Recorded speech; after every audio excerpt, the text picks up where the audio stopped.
Hello and welcome to The Big Issue on 97.3 City FM and on Channel 1 Television. It's threatening to rain. It's already raining in some parts of Accra, so the advice is be careful and be cautious as you use the road. This is The Big Issue, where we bring the big stories of the week and do the analysis here with some of the brilliant minds that can do justice to them. Today, we have a number of issues that we'll be dealing with on The Big Issue. We'll talk about the issues around oral. So the Operation Recover All Loot by the Mahama government. Is it working with Chairman Wontumi of the MPP going to the court saying my hands are up, I'm ready to negotiate so that we do not continue to full trial, which may either land me in jail or otherwise. We'll talk about that matter here on The Big Issue. The issue of abandoned health infrastructure. We saw the minority go to some hospitals in the Ashanti region this week, and the standoff that ensued. And then we talk about the really issues of repeating themselves, the staffing of presidential or the staffing issues at the presidency. How many people did Nana Addo Dankwa Akufo-Addo as president use to govern Ghana from the Jubilee House? How many is President Mahama using? Does it matter? Those are some of the issues that we'll be looking at here on The Big Issue. And of course, the Clean Accra agenda. How clean is Accra? Of course, Accra is not clean. That is why we see the challenges following few hours of rain. I am Umaru Sanda Amadu. I introduce my panelists and more of the issues when I come back. Please stay with us.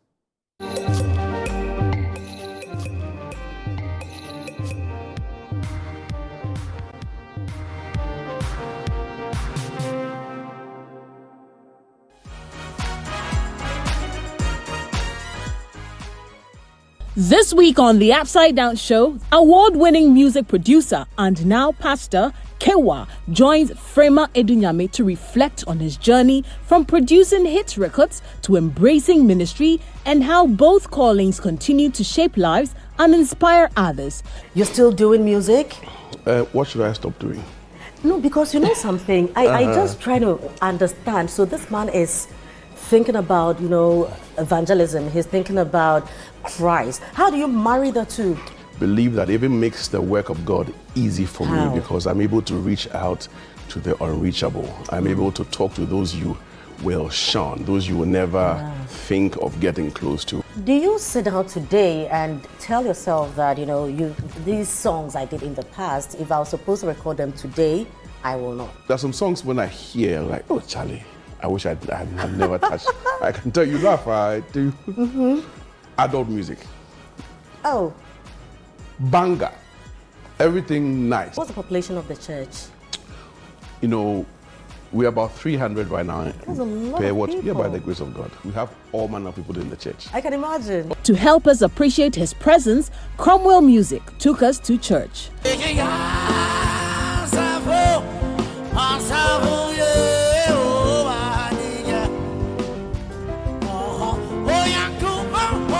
Make a date with us this Sunday at 7 p.m. only on Channel 1 TV. You don't want to miss it.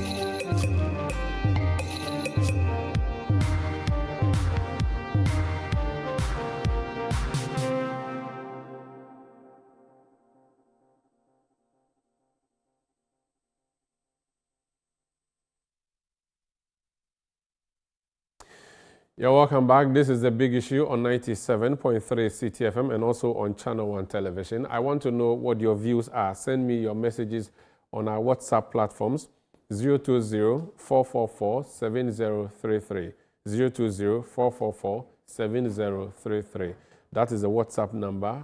That's if you're using Telecel. You can also send us messages on WhatsApp number MTN 0539 986 996 0539 986 996. You can also go on X, which is formerly Twitter, and mention my handle at Umaru Sanda. Use the hashtag #TheBigIssue, and then the world will get to hear what you think. This is The Big Issue on 97.3 CTFM. One of the big stories of the week is that Sedina Ationu of the NDC, he was former head of the Micro and Small Loan Center, Maslog. She was tried in the court here in Ghana some 4 years or 2 years ago. She was convicted, or tried in absentia and convicted, and she has been away for some time now. The government of Nana Addo Dankwa Akufo-Addo put in an extradition request, and as we speak this week, she returned to Ghana after having been sent home by the U.S. authorities to come and serve a jail term. There's a quick report on that. I want to bring it to you, then we can proceed. Maslog Chief Executive Officer Sedina Tamaklo Ationu has arrived in Ghana following her extradition from the United States. Her return follows years of legal and diplomatic efforts by Ghanaian authorities to secure her extradition after she failed to return to the country to continue her criminal trial. In 2021, the Accra High Court granted Madame Tamaklo permission to travel abroad for medical treatment while standing trial over allegations linked to the misappropriation of nearly 90 million Ghana cedis during her tenure as Maslog CEO between 2013 and 2016.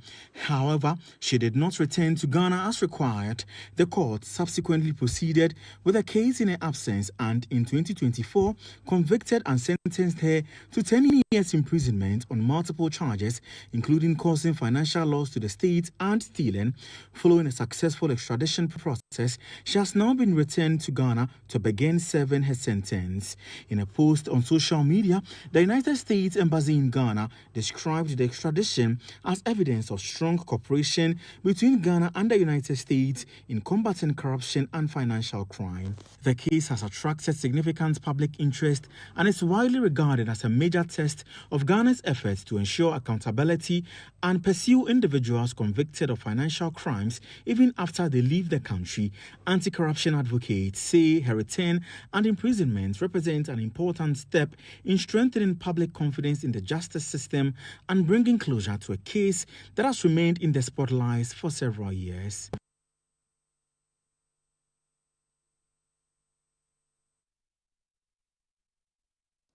So Sedina Tamaklo is in town, but is she in prison? Well, we do not know the state of affairs yet, but we are told that the police administration and the prison service are handling this particular matter. There are cynics who say they don't believe she's in custody. Is that the case? Well, we don't know.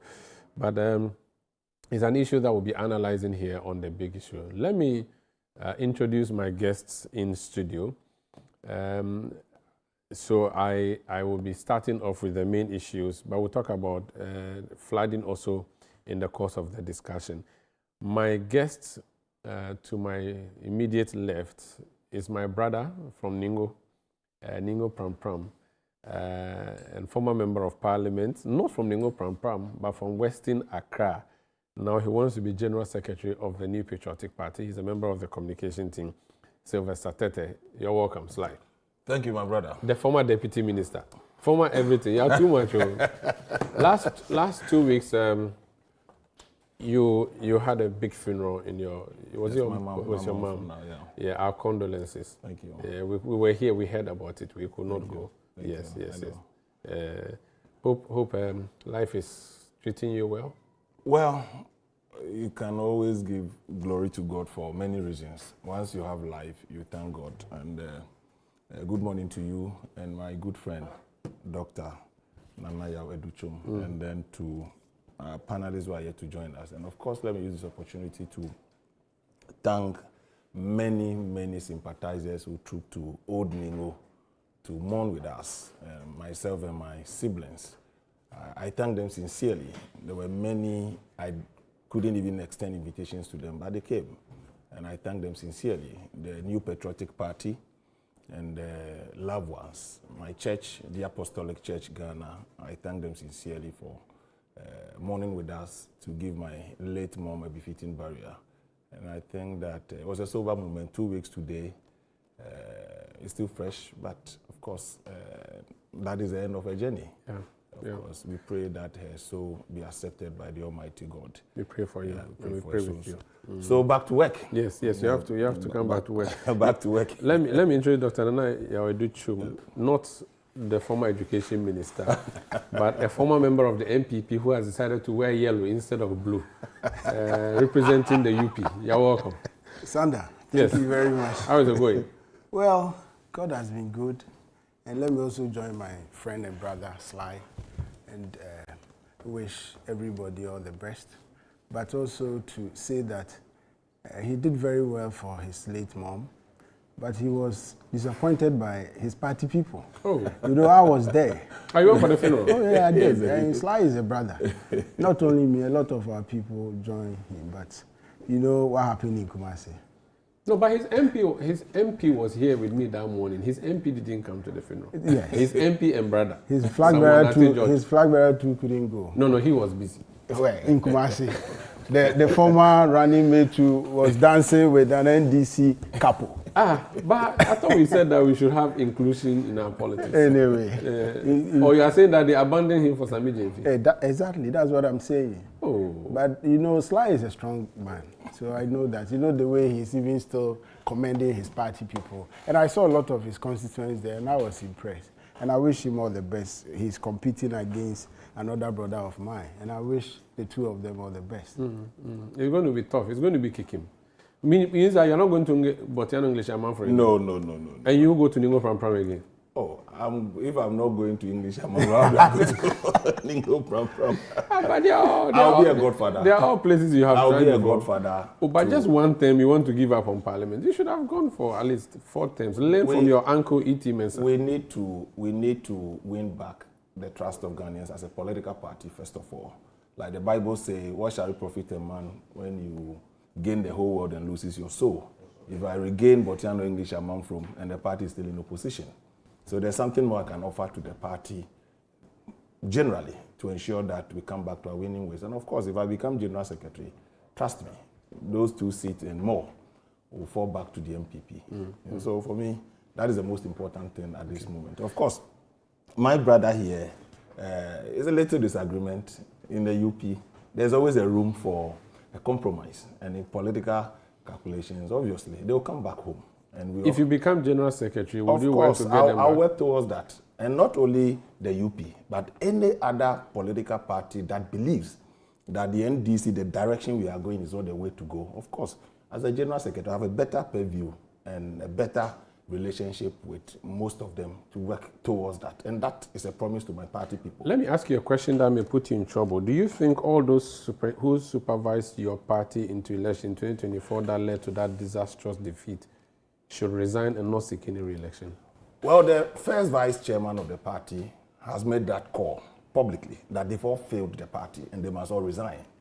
And I think that there's nothing more useful to add to that. When the man acting as a national chairman of the party at the time said that, look, what we went to the people for, we had failed them. And to him, on the issue of conscience, they must all resign. I think that we must, and the officers must take a cue from that. And it's not me saying it. If you look at the outcome of the elections, obviously, in any proper jurisdiction, where that decision or the defeat led to major reforms in the party, you don't lead a reform and attempt to participate in the process. So in any proper jurisdiction, once you are leading a reform, you must lead the reform without taking part in, so that people can trust you. So that's why I'm saying that they should have taken the cue from what the acting chairman, the first vice chairman of the party has said, and that would have been better for all of us, as it were. I'm not sure anybody in the MPP is proud of the state of the party today, including they themselves. So for me, I think that if there is any useful thing to say, the chairman of the party, acting chairman, had said so, and if they didn't take it lightly. But on hindsight, I believe that they will come to terms with that reality. So that's politics. You can't take it away from anybody who wants to seek re-election. It's an internal contest, and they have a right to contest, as it were. But the generality of the people will make that determination when we go to the polls. Doc, if they sack all their current executives, will you return to MPP? Oh, Sanda, it goes beyond that. And I had wanted to comment, at the back of Sly's, let's say, central campaign theme. whilst I don't disagree with him, unity is important, even in building our country. I think we left the NPP on a lot of principles or principal reasons. So it is not just a little disagreement that slightly led us or push us out. In admitting that, yes, the United Party, without speaking authoritatively, because of course I'm just a director of policy, I feel we are open to engagement, building consensus, because we put Ghana first, and that is our motto. We don't also want to be positioned as one of those parties that hang around and wait for elections and then tag along with one of the big parties. I am a pragmatist. I don't refuse that there are two main parties, but we have established a broad-based platform, a centrist platform, an inclusive movement that we've established. So we will be willing to engage, but we are not going to be engaged on the premise that we are going to be swallowed. You understand? If there are policy positions that we can build consensus on, we will. You want to be around the table. You don't want to be under the table. Exactly. You, I think, put it as a communicator in a more succinct and easy to understand way. So, I mean, Sly has a strong campaign message, and it is not a personality issue. I do not have any hatred against any leader. They've established themselves as very corrupt, incompetent. I mean, those, of course, and there are a lot of examples to show that even the reform, and as he said, that is ongoing. It's selfish position to actually anchor selfish interests of selected people in the party. Everybody, it's obvious to everybody, and I don't think on that, be willing to go back to a party like that. This is a big issue on Channel 1 television and on 97.3 City FM. So we're going to start the main discussion now. Chairman Wontumi, his real name is Bernard Entwebo-Siako, chairman of the NPP in the Ashanti region. And because we are talking about the future of the NPP, he's seeking to be national chairman of the party. This week, his lawyer announced, the Attorney General announced that he has come to the Attorney General asking for some agreement to be had so that the trial that he is having or facing would be terminated through what is called a plea bargaining arrangement. Many people have said he has seen jail and he's running away from jail. Others are saying it is good, let him pay the money. There are others who say no, let him go to jail to serve as a deterrent. How should we be viewing this? And that's the first issue we are looking at here. Doc, I want to start with you. Chairman Wontumi's throwing of the hands up and saying, let's negotiate. How do you see it? Well, first of all, I think it's consistent with the current AG's policy of accepting negotiation or for settlement. So that in itself, you cannot disagree with the request by the former constituency chairman, current regional chairman of the opposition NPP. However, I want to say that the fight against corruption goes beyond these discussions and personalities involved in some of the big cases. The issue of Chairman Wontumi, there are a couple of issues that he's facing. This plea bargain is specifically on the issue of the loan that he took from Exim Bank. And Sanda, I then happened to be at the Ministry of Trade. We were responsible for the implementation of one district, one factory. Are people getting the loan? No, not at all. And that is the sad aspect of, some of the things that the country is going through. I remember that the policy design, conceptualization itself and design and implementation was actually by the Honorable Alan Chamati. And nobody can debate that. But the implementation was badly managed by the Office of the President to the extent that the Exim Bank was able to, and the vision of any Exim Bank in any country, actually two broad approaches. One is to promote export and to promote import substitution. And one of the weaknesses that we established was that, one, we have a lot of abundant resources, but we don't have institutional capacity or even policy to exploit that. So the 1D1F was established to take advantage of that. And he took the loan to go into farming. And I had opportunity to visit the so-called plantation, at that time with the former president, the farm, yes. And I tell you, some of the ministers who were with us, and I believe the president himself, were shocked because basically there was nothing to show. And I saw it, yes. And you know the interesting where is it thing, located? in Ashanti region, you know you have different parcels of land. But just about some few, I think 20 minutes drive from his so-called farm, was a plantation developed by then a member of Council of State. I've forgotten his name, from Ashanti region. And you could see the contrast. And that man had not benefited from any state support. The Dwabehine. No, Dwabehine is into oil palm. This was also doing grains. Okay. And we saw the combined harvesters. We saw evidence of what a plantation is. So he was supposed to do what? What was he supposed to plant? He was supposed to do farming, basically, but commercial scale farming. And you saw, feed. So is it that we were... Was the land cleared at least? Oh, you know, when you say somebody has taken a loan of that amount and being supported by a state bank, you should understand what I'm talking about. And I'm saying I'm just opposing it to what I saw at the member of Council of State farm. You could see a big contrast. So I'm not surprised that we've gotten here. But to me, the important thing is that the state must prioritize getting its resources back so that it can be plugged into development of our country. So strategically, I will not, more or less, speak against the plea bargain, because I think it's a more strategic approach in leveraging the resources that we've lost. We can easily get, because he's willing, I'm told, to pay back the loan with some compensation. We are yet to see the terms of agreement that they are putting before, because that will be very crucial. We need to know what the plan is. So they are now going to iron that out and bring it to But the proposal on the table from his lawyer's side is clear. He's willing to pay the principal with some, mitigated funds to the bank. There are people who say that the rich people, the politicians, they never get punished for breaking the law.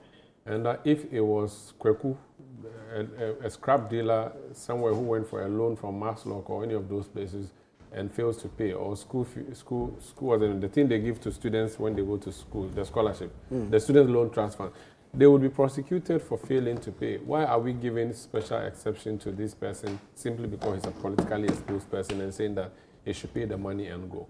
You see, as I said earlier, I don't think we should frame it in that context, because we have to put our country first. I am not advocating for, non-custodial sentence for Chairman Woodward. That is at the discretion of the AG. But I'm saying that it is a better approach to get most of the money back so that we can use it better. But I want to extend the discussion beyond Chairman Woodward and look at some of the historical scandals that will tie into the perception of most Ghanaians that, most of these big shots, get involved in corruption cases and you don't see any end of it. Typical example is Wyoming, 51 million. What has been the case? What has been the result so far? I don't know how much out of the 51 million we've been able to recoup. There are other similar cases that I have listed. For example, the Honorable Cecilia Dapa, Dr. Dofo, for example, the 60-40 deal that the AG agreed to. Has he been able to pay the money? And even how are we seeing evidence of us recouping the money to the state? So these are some of the discussions that we need to have beyond the studios of media houses. And government should be accountable to Ghanaians, telling us indeed that strategy that the AG has adopted is working and working in our favor. Very well. I would come back so we can look at this issue into detail. Hamza Suhini has joined us. He's a member of the NDC. He's a lawyer. You're welcome. Thank you, Alhaji. Not yet. I've not gone to Hajj. You haven't sent me to Hajj, so when you send me, then we can talk about it. Fortunately, I also had the opportunity of going this year. And you had the opportunity of going? Yes. Okay. I got back not long ago. So I can call you Al-Hajj? I think I've ended. Al-Hajj Hamza. Al-Hajj Hamza Zuhini. But, there are people who have this perception that Al-Hajj means a rich man. No, can you use this opportunity to explain what Al-Hajj means? Well, unfortunately, I'm sorry to disappoint them because I do not fall within that category. I think that my brother can. That's why you're not an Al-Hajj. He has never been to Mecca. He's a former government appointee. I am lurking around in the corridors of the political party called NDC. I'm not favored enough to get the opportunity to serve in government yet. So look at the mystery. He is better placed to be described as a rich person. Yeah. But Umaru, you see, first of all, good morning to you. Good morning to Doc, and of course my brother Sly, and our cherished viewers out there in your production team as well. And let me just say that prior to going to Hajj, I had all kinds of stories, difficulties associated with the process. But the spectacular handling of this year's Hajj by Alhaji Tanko clearly tells you of the importance of experience, especially when it comes to managing such state institutions or responsibilities. You remember last year, I'm sure you discussed it even on this platform in terms of the challenges that those many of the programs face. This year, the story was different, and I'm shocked that people are not talking about it. Because I remember even prior to us coming into power, somewhere between 2012 2016, when he was in charge, we had another smooth spectacle in terms of Hajj organizations. He's back again. Something smooth. Everybody was full of praise for him in Mecca. But many of these success stories should not go unnoticed. It is important for us to let people know that yes, there's something beautiful happening again at Hajj Board, and the needed support the committee needs to continue to deliver. We all must come on board and provide that support. And so for me this morning, I just want to say thank you to the chairman of the Hajj Board and his members for that spectacular performance this year. Hopefully, next year will even be better. Very well. Thank you so much. That's Hamza Suhini, the newest Alhaji in town. Alhaji doesn't mean he's a rich man. Alhaji simply means he's gone to Hajj. And Al-Hajj is an Arabic term that simply means a visitor. Hamza is rich. Don't underestimate. My brother knows I'm not. See, sometimes when we appear on this platform and the cameras makes us look but we are looking at the quality. We are looking at the quality of your shirt versus the quality of the former member of parliament. Look at his watch. Look at the watch. This can set up this studio. People of God, it's a rainy morning. I want to do something quickly. You see, that is why most people don't want to accept that I'm struggling. But I'm a struggling guy. No. Your watch alone can set up this studio. This one, I bought it where? Kantomanto. We don't sell yours, where did you buy? We don't sell People, I have to do something briefly and return. You know, the flooding situation, the rains are here. Accra is dirty. So Channel 1 TV, the Ghana Police Service, and Zoom Lion, we organized something called Clean Up Accra. We started it since Tuesday. We are trying to clean the drains and just make sure that the city is clean so that when it rains, we will not suffer. I have two reporters who are following the team. I want to just talk to them for 5 minutes and then we can come back in studio. Charles Osukumi is somewhere out and about in Accra. Charles, you're welcome. Where in Accra are you? Can you tell us what's been happening all morning and what the focus today is? Hello, Sanda. Yes, Charles.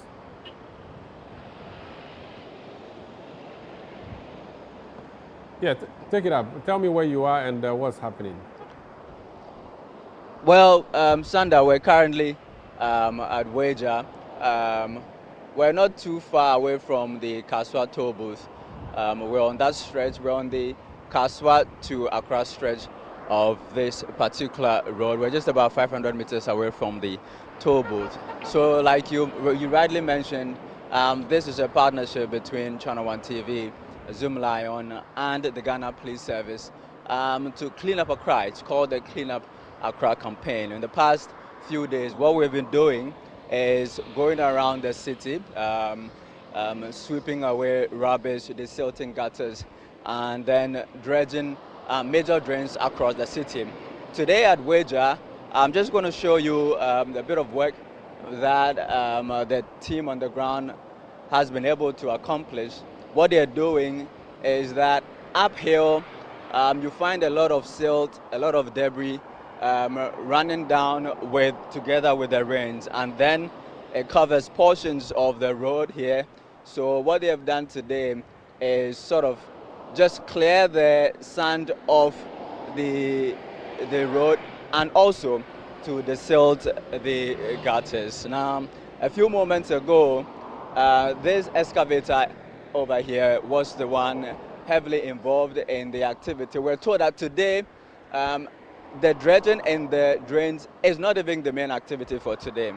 We're told that there are 2 silt drains uphill, which is supposed to collect the silt coming from the hills, so that only running water can find its way into the gutters. But unfortunately, that silt drain is itself heavy silted, and so it needs desilting. So We're supposed to have gone there with this excavator, but we're told that because of the high tension poles and the wires up there, the boom is too long, so they may encounter some difficulties. So they have now called for reinforcement for an excavator with a shorter boom, so that we can move uphill and begin today's major exercise. Mr. Benadamu is the gentleman in charge of today's arrangements over here. He's going to briefly just explain to us the itinerary for today and why we're on this brief break. I noticed that the excavator is on some sort of break. Can you just explain to us why it's not working now? Oh, okay. So you can see the nature of the material is slurry because it's mixed with sand, water. So we are waiting. When you put it at the banks, it flows back into the drain. So we are waiting for. We have, I think, 10 tipper trucks. So we are waiting for the trucks to come. So I will load it directly into the tipper truck, so it will not go back into the drain. Okay. So that's why the machine is. But I also noticed that when you scoop, you sort of leave it behind the drain. Are you not worried that when it rains, it may just fall back into the gutter? Not really, because the grass and the trees will serve as holding base for the material that we are dumping behind the trees. If it were to be here, it will go back. Okay. But here, because of the grass and other things, it will not flow back into the drain. You were telling us earlier that the main activity today is to go uphill and dredge the silt drains, but you're encountering some difficulty. Can you explain to us? So the challenge is there are 2 sand traps at the top, which were constructed purposely to trap silt so that water will flow into the storm drains. But as at now, those sand traps are heavily choked with silt. We are supposed to clear the sand traps, but there are these pylons, high tension cables right across the sand traps, and our machine is a long boom, and the reach is touching the high tension cable. So we decided to hold on. We've made an arrangement, so we are bringing a short boom, which is somehow shorter than this long, which can do the work. So arrangement has been made, so the machine is on its way coming, so I will tackle the sand trap. That will reduce silt flowing onto the road. Okay. Yes. That equipment should be here in about how many minutes? Oh, considering the traffic issue on the road, I can't give you exact time that it should reach here, but it's on its way coming. But traffic is flowing quite freely today, so. Traffic is flowing here, but there are also challenges at the down there. You have the Botiano covered with salt. We have Atala, SCC area also covered with salt. And you also have a Weja barrier, Tetegu area, also traffic. So these points are traffic. And I noticed you have your teams on that in that areas also doing a similar exercise here. Yeah, so we have another team where we loader and tipper trucks at the Botiana Junction, clearing the salt on the road. So another team is there doing that exercise. Then from there we'll go to SCC, that's Atala, where the water and the silt is also on the road. We also continue from there. So from here we'll also go to Botiana Junction. Though there's a team over there, then we'll also move to Atala area to clear the silt on the road. Okay. A few days we were here, we noticed that you see the way under that bridge over there, the culverts under that bridge, the one that leads to this company, is smaller compared to the one you have here. And some of the residents raised concerns that could also contribute to the reason why the road keeps flooding. I think with the culverts, what I can say about it is that those culverts were put over there by the community individually. They did not come together to sort an expert to advise them on the size, considering the size of the drain, on the size of culvert to put. But I think they themselves decided to put whatever that they want to put. It's not a collective idea or collective work for them to do that. So that is creating. So they created that problem. Okay. I noticed that one of the tipper trucks has arrived, so work should resume anytime from now. Yeah, so the tipper truck is there because we are here. That is because of the interview. That's why the tipper truck has parked behind. All right, we'll now move out of your way so that you can go ahead and do your job. So, Sanda, that was Mr. Bernard Amu. He is the engineer in charge of today's operations here.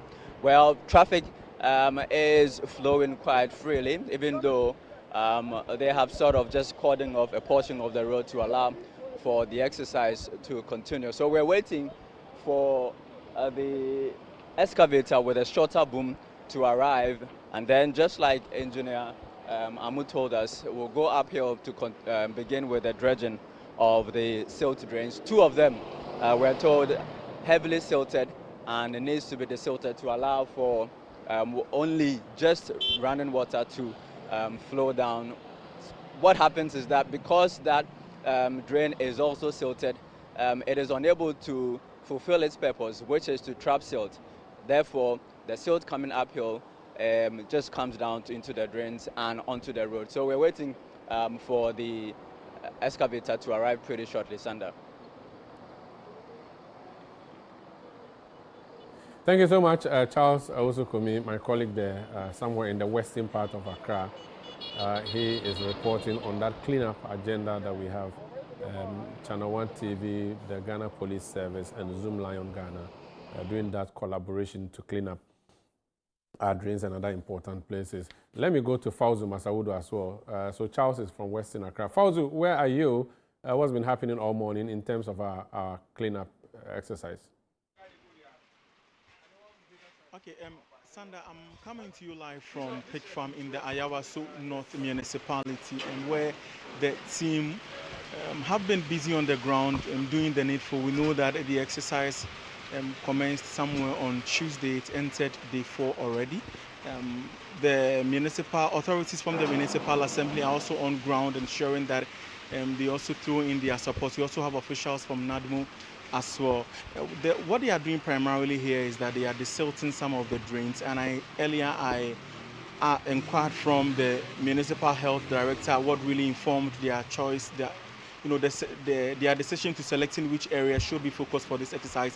And he says that there are some parts of the area in the municipality that are largely flood prone, hence their decision to selecting this stretch, which leads to the Pig Farm roundabout. And then if you go ahead, you get to the Accra Girls Junction. And so essentially this is what the team have been up to on the ground this morning here at Pig Farm. Do you have an idea where else they would be going to from Pig Farm, or the whole day would be spent around the Pig Farm area?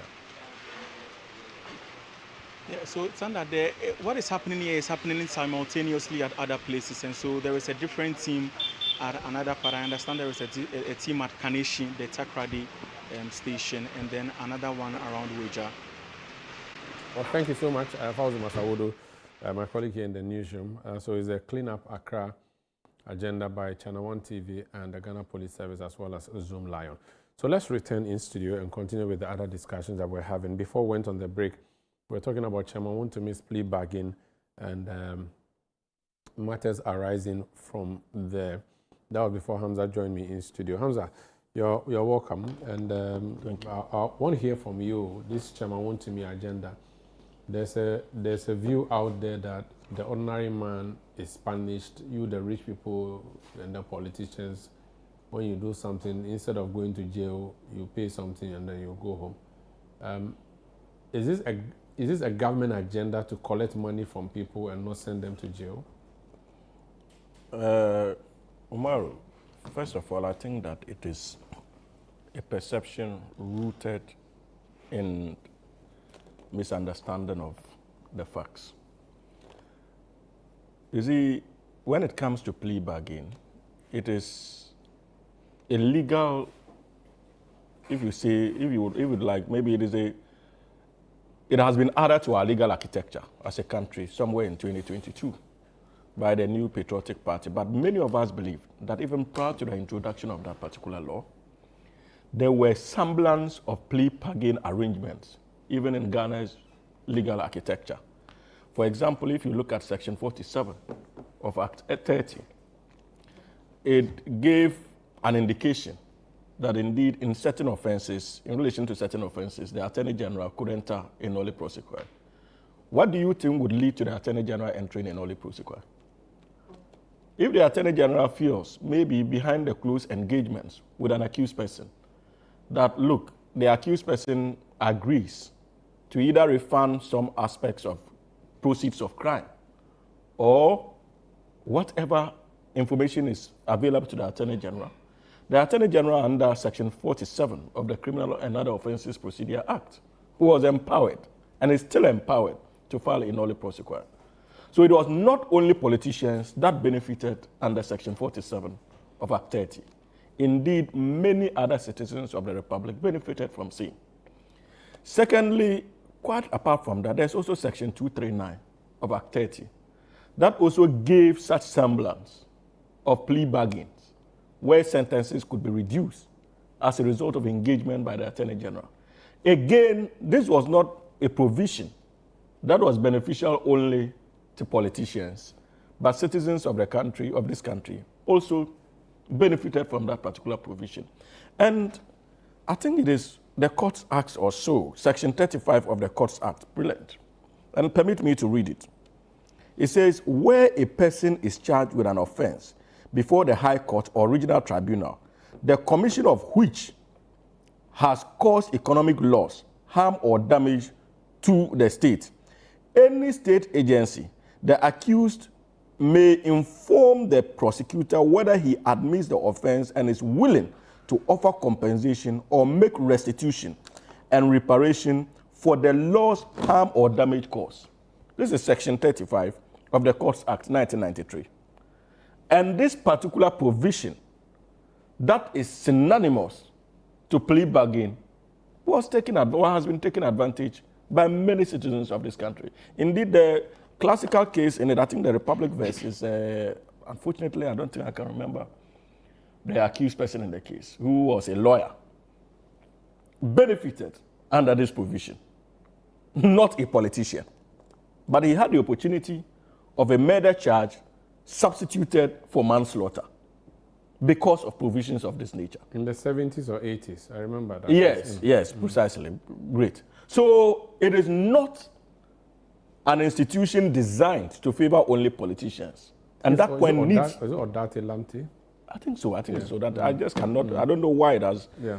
But you see, Umaru, the most important thing is that as a country, the NPP, when they were mandated with the responsibility of leading this country, decided to engage with citizens of this country. And this is not an NDC law. That point needs to be made. They decided to engage with the citizens of this country. And I remember quite vividly that when those engagements took place, and they had their first stakeholder engagement on the possibility of a plea bargain law, in excess of 90% of participants who were citizens of this country approved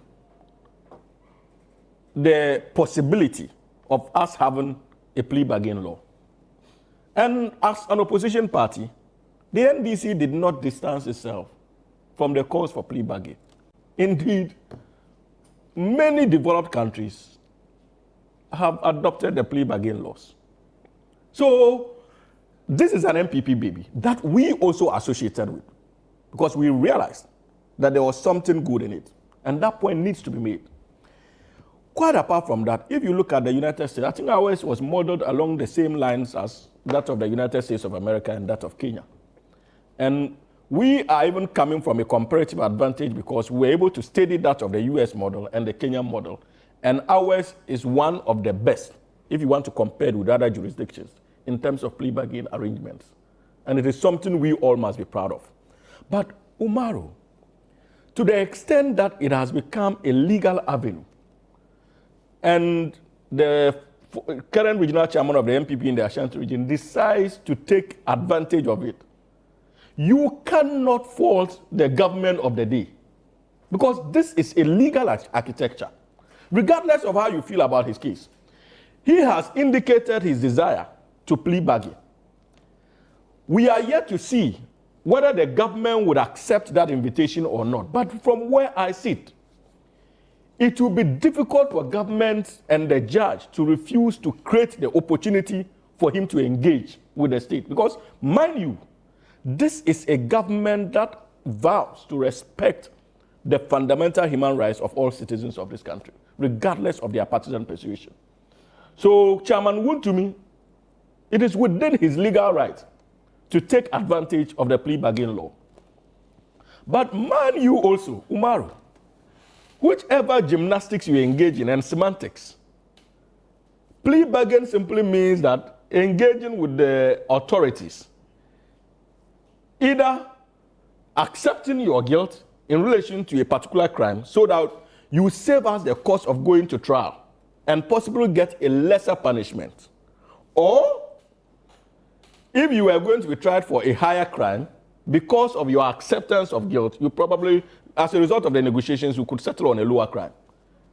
So, from the layman's point of view, this is clearly an admission of guilt, some measure of guilt, as far as Chairman Wontumi is concerned. Chairman Wontumi is simply telling us that indeed, these charges before me, I am probably guilty of A, B, C, and D, and I'm ready to engage and see how I can make good out of that engagement in terms of many of these accusations.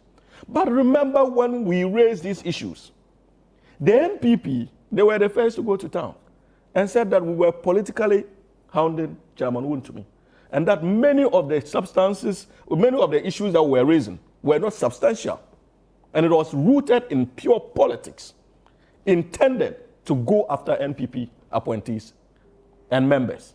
Today, the letter is a vindication of the commitment of this government when it comes to issues of accountability and our quest to rooting out corruption. The letter also vindicates government that this is a government that is not interested in the petty partisanship when it comes to issues of accountability, but this is a government that is meticulous in terms of ensuring that former office holders and associates of the past regime account for their actions in government. And it is not rooted in any mischief. And what I expect from the NPP going forward is to be bold enough to issue a similar statement, apologizing to the good people of this country and apologizing to the government of the day that indeed they did not understand the issues, and the attack against the government as a government that was pursuing political opponents was not rooted in facts. This expression of interest by Chairman Wontumi is indicative of the fact that the government was simply not chasing the wind in that case. Umaru, another interesting perspective to the issue that we all cannot forget. I listened to your rendition on it, where you said that you even had the opportunity of visiting the farms, and there was absolutely nothing there. We are talking in excess of about 30 million Ghana cedis, I'm told. 40, right? 14. No, but if you, according to Exim Bank, that's the principal. But according to Exim Bank, when they did their own calculation of interest and other requirements that were supposed to go, I think they are mentioning about 30 million that government would have lost as a result of that transaction. Now, it is significant to note that Wontumi is not the only accused person. I'm told his brother is at large. Yes, and the company. And you see, the interesting thing is that it appears that the MPP has a strategy when it comes to their collective desire to run away from accountability. Because if you remember, even in the Ken Ofori-Atta case, Ken is not the only accused person, but his own aide, who is also part of the accused list, at large. There's a point of order raised by a former member of parliament. Let's hear. You see, you shouldn't mention Ken. Chairman Wontumi is an adult. His company is a legal entity, separate from the MPP. So please, be mindful of how you add the MPP to your discussion. Okay, so please. you see Sly. So if that's how you want to go, when the MPP and its communicators were issuing statements, granting interviews, accusing government of engaging in politics, witch hunting, they did not know then that Chairman Wontumi was an individual and the company has his own legal personality. But Sanda, the decision of the MPP to issue I'll come to that. Please, let him finish. I'll come to that. Honorable Slide, you see, that is the reason why Ghanaians, for the past 30-something years, we must learn between these two parties. What Slide is saying, are you going to allow them? And what Suhi is saying, Sanda, you be the arbiter. It's the same thing. It's like a pendulum. It's switching from 8 years to 8 years. Umaru, I disagree with you. I can give you instances. No. When it comes to your turn, please. But for now, let me. And I would be. Okay. I would. But you know there are cases where your position in terms of the narrative was political witch hunting. Your point of order has been overruled. I will demonstrate to you. I don't disagree with you. Neither do I disagree with how it is substantiated. When they raise issues of political witch hunting in relation to the gentleman in question, has it been substantiated? I can take you back to Kufuor's time, quality grain saga. That time, the position of NDC was that the late Victor Salome, Chachu's you see, I can respond to all of it. But even in the case of Chachu, he was eventually acquitted. Acquitted how? He was in prison. When President Kufuor packed the courts and overturned the decision of the High Court. That's the politicization I'm talking about. And Ghanaians watching us, see the difference. Doc, you let him land. I'll give you all. When we raise issues, eventually time vindicated our position. And I'm telling you in relation to this case, again, time has vindicated us. Get back on track. I can understand your links to the NPP, and sometimes how it can ruffle you a bit. But you see, the most important thing is get back on track. Yes, on track. So, looking at your topic, Umaru, this whole agenda of pursuit of accountability is one still rooted in the oral drive. And I listen to the MPP and their communicators attempt to ridicule government's oral agenda. And they say that, oh, you have been in office for 1 year, 6 months. What have you achieved? And it appears that the oral is dead. Oral is going nowhere. And this is a chorus championed by the MPP. Unfortunately, the media is falling prey to that unfortunate line of politicking intended to diminish. I'm coming. Because you gave us an amount of money you're going to recover. You have not recovered. It's not just about money. It is also about accountability. And that was the point we made. Operation Recover All Loot. Not Operation Recover All Accountability. I'm coming. I'm telling you that in relation to oral, we are still committed to it. And we made the point that you can't recover all loot in a matter of 1 year. Did we tell you that we're going to recover all loot in a matter of 1 year, 6 months? And when they want to belittle the significance of such interventions, they tell you that you have been in power for 1 year, 3, 5 months. What have you achieved? But everybody knows that when it comes to the legal architecture, especially the judiciary, the executive hands are tied.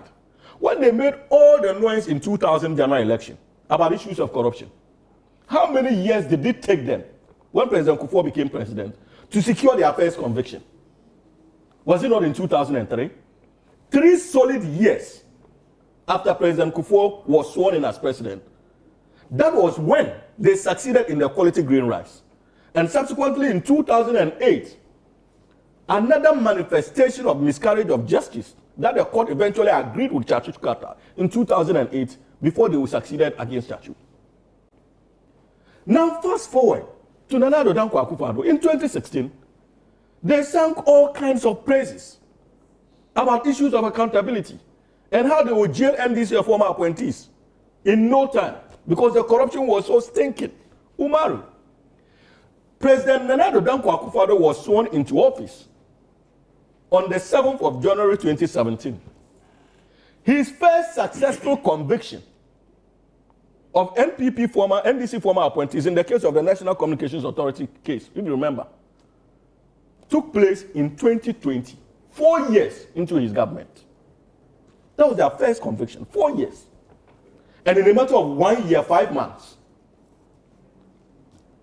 they expect the NDC that is not in charge of the judiciary to recover and in some cases convict all people who have been accused of corruption.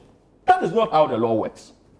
But even if you look at the record we are having, today we are made to understand that on the 3rd of July, the High Court will give its ruling.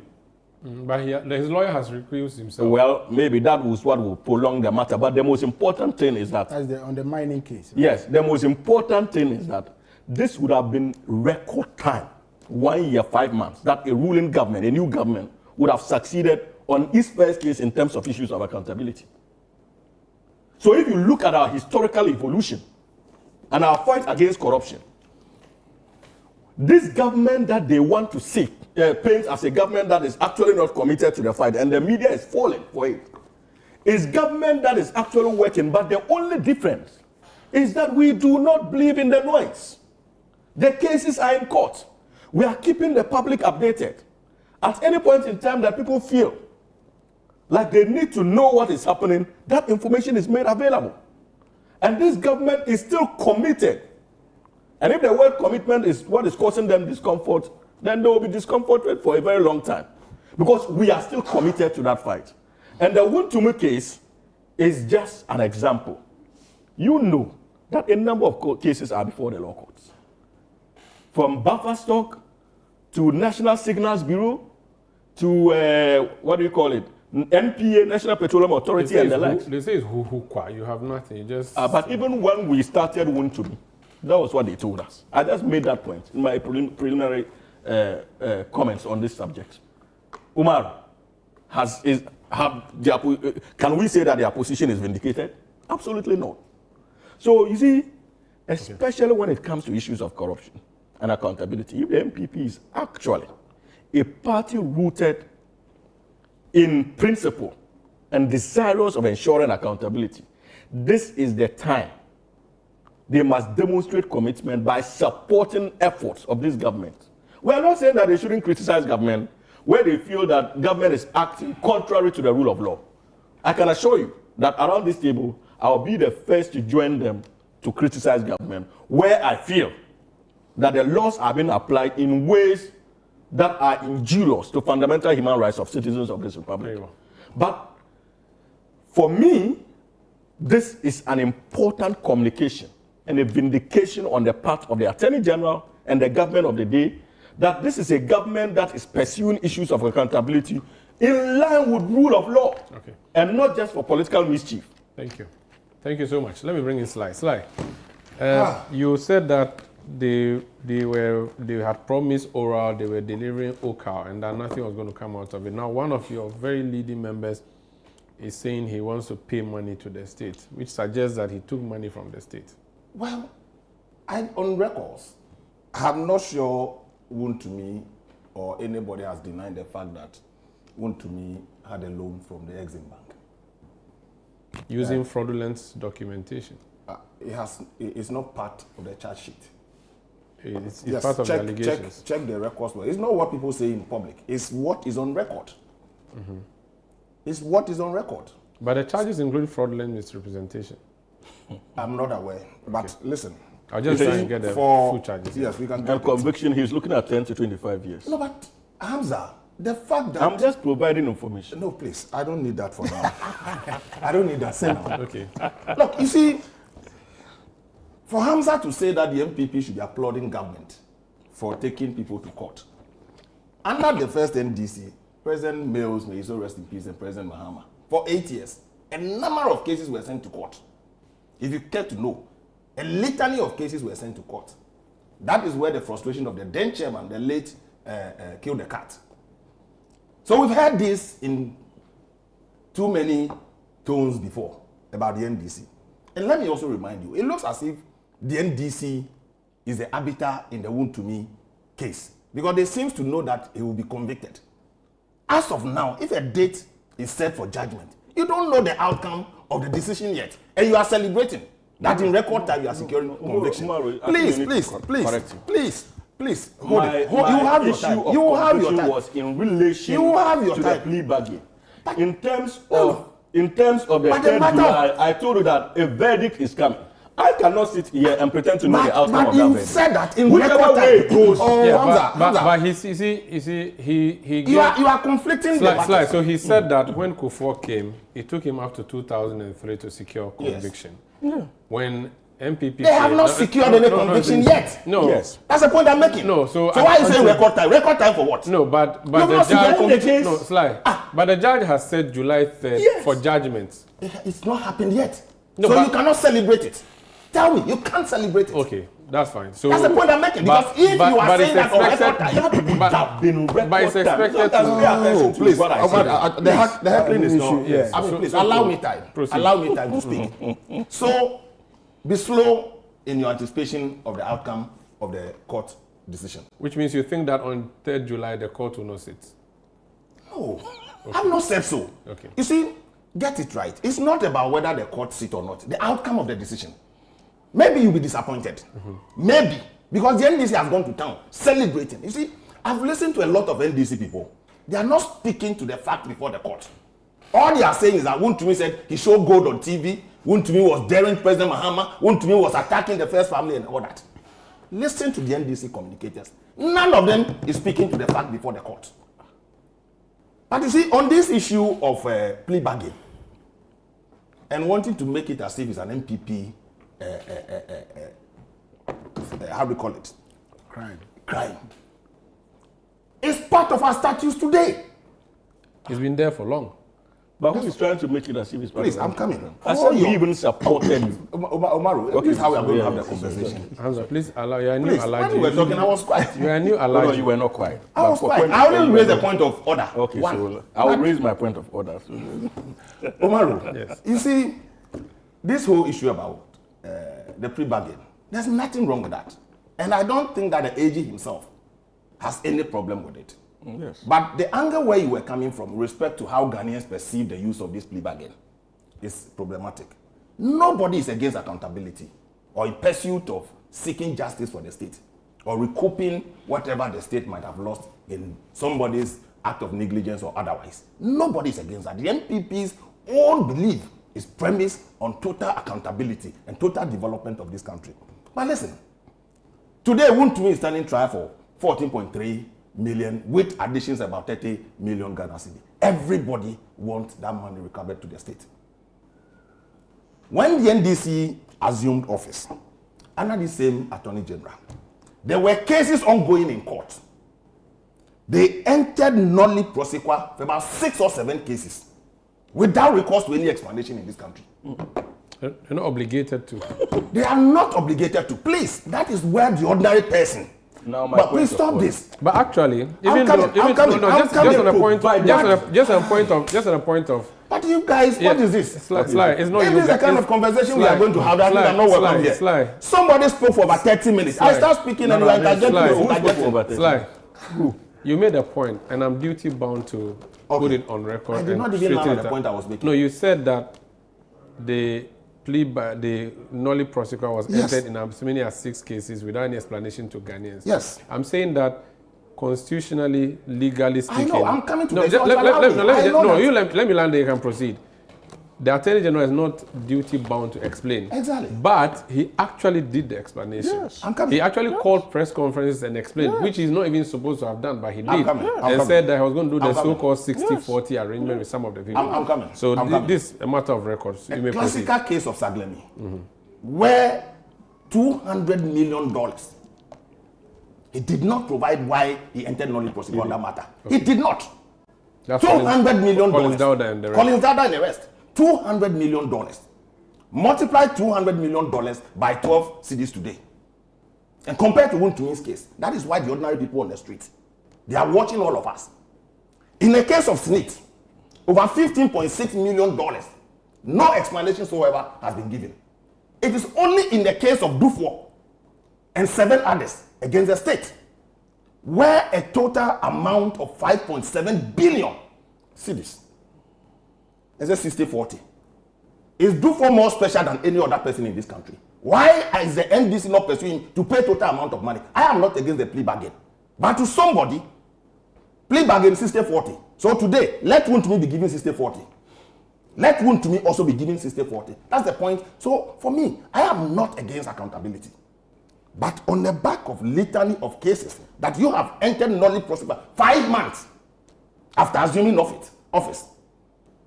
So the same Attorney General and the same NDC chorus, praise singers and chorus leaders are saying crucifying Wontumi, but we all waiting for the outcome of the court decision.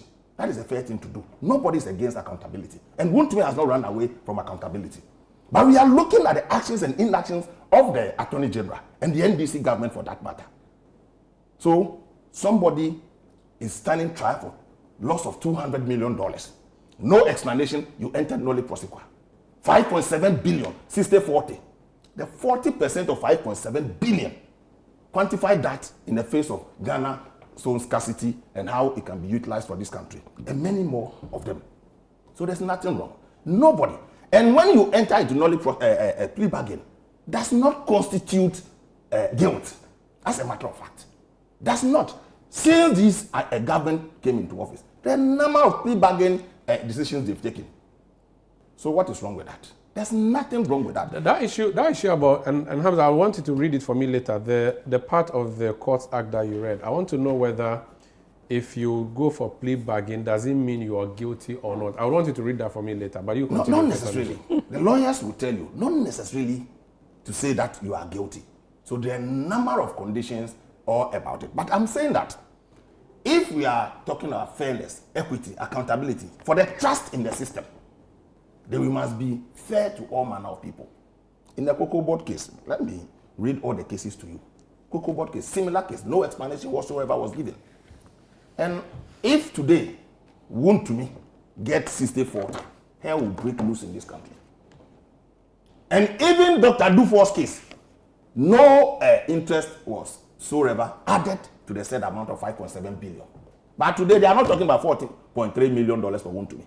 They are talking about 30 million. They should have added the how do you call it? The interest on the 5.7 billion.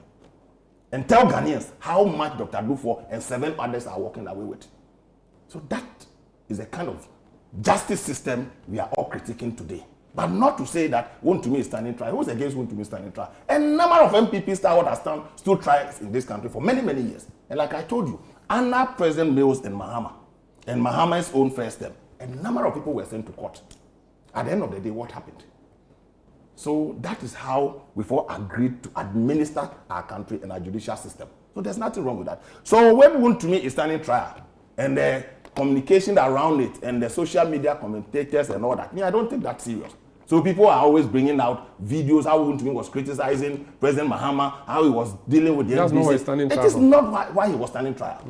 He's standing trial on specific allegations, and that's why he's in court to deal with.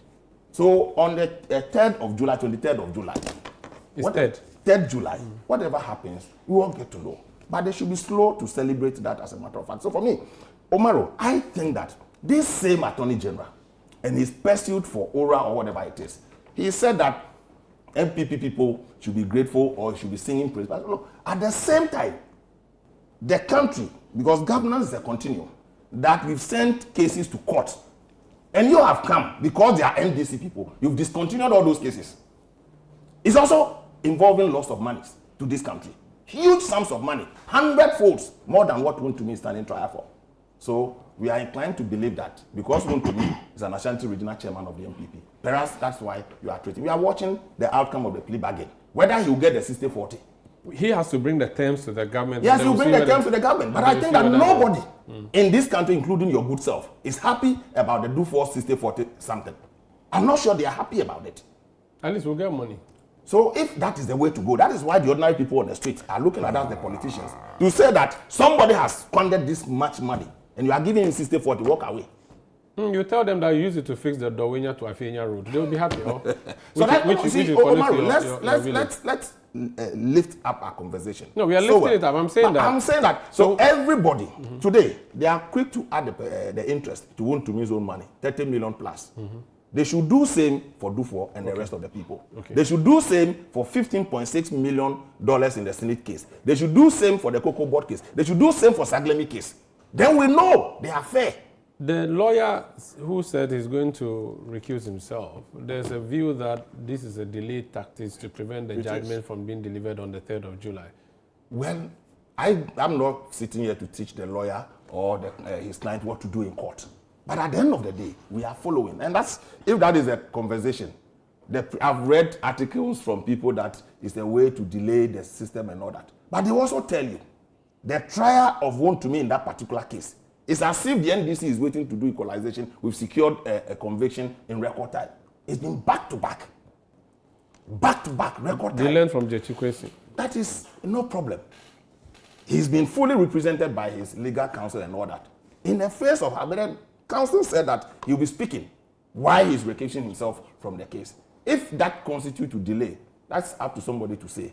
But if that delay will ensure justice, that's another matter. Okay. No one is guilty until pronounced by a court of competent jurisdiction. That is why in the case of Partey, we are all condemning the Canadian government for pronouncing judgment on Partey even before his conviction. And that's why we must all be careful that whatever we are doing here today, government will change, government will come. And nobody should think that the positions you are holding today is permanent. Power is transient. It can be elusive. In 5 months ago, President Mahama's own public rating was 69%. Today it's dropped to about 58%. They are on their way out. And they should not think the decisions they are taking today is to satisfy NDC people alone.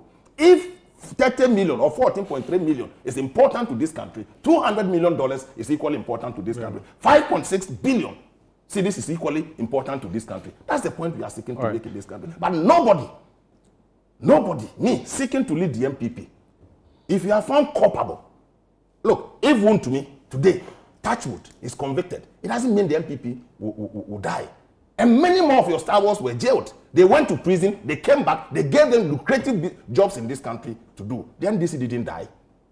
So the MPP as a party will never stand in the way of fighting corruption. But the process and the means, pronouncing people guilty even before a court makes its ruling, that is what we are talking about. And then equity. Equity, because if you are dealing with your people with different strokes, and when it comes to the MPP, it's a different matter. That is where we have cause to complain. We've lost huge billions of cedis today under this AG. 5 months into office, you've entered Nori Osikwa for all these cases, and nobody is talking about it. And one to me is now being crucified because the regional chairman of the MPP, not because he is not supposed to go to trial or anything, but the same amount of money, the same yardstick you are measuring by one to me today, should use the same energy against the rest of the people. Is it because they are NDC people? That's the point I'm making here this morning. Okay. So, Umaru, let us be circumspect. If one to me is guilty, that's the second issue of Exim Bank case. The Exim Bank case is clear.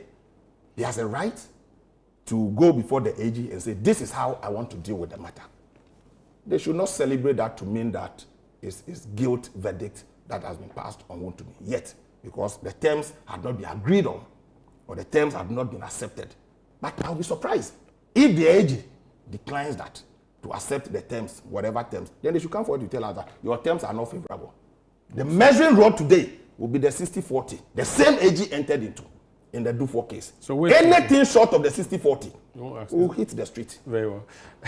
That's like Tete hoping to be General Secretary of the New Patriotic Party, former member of Parliament.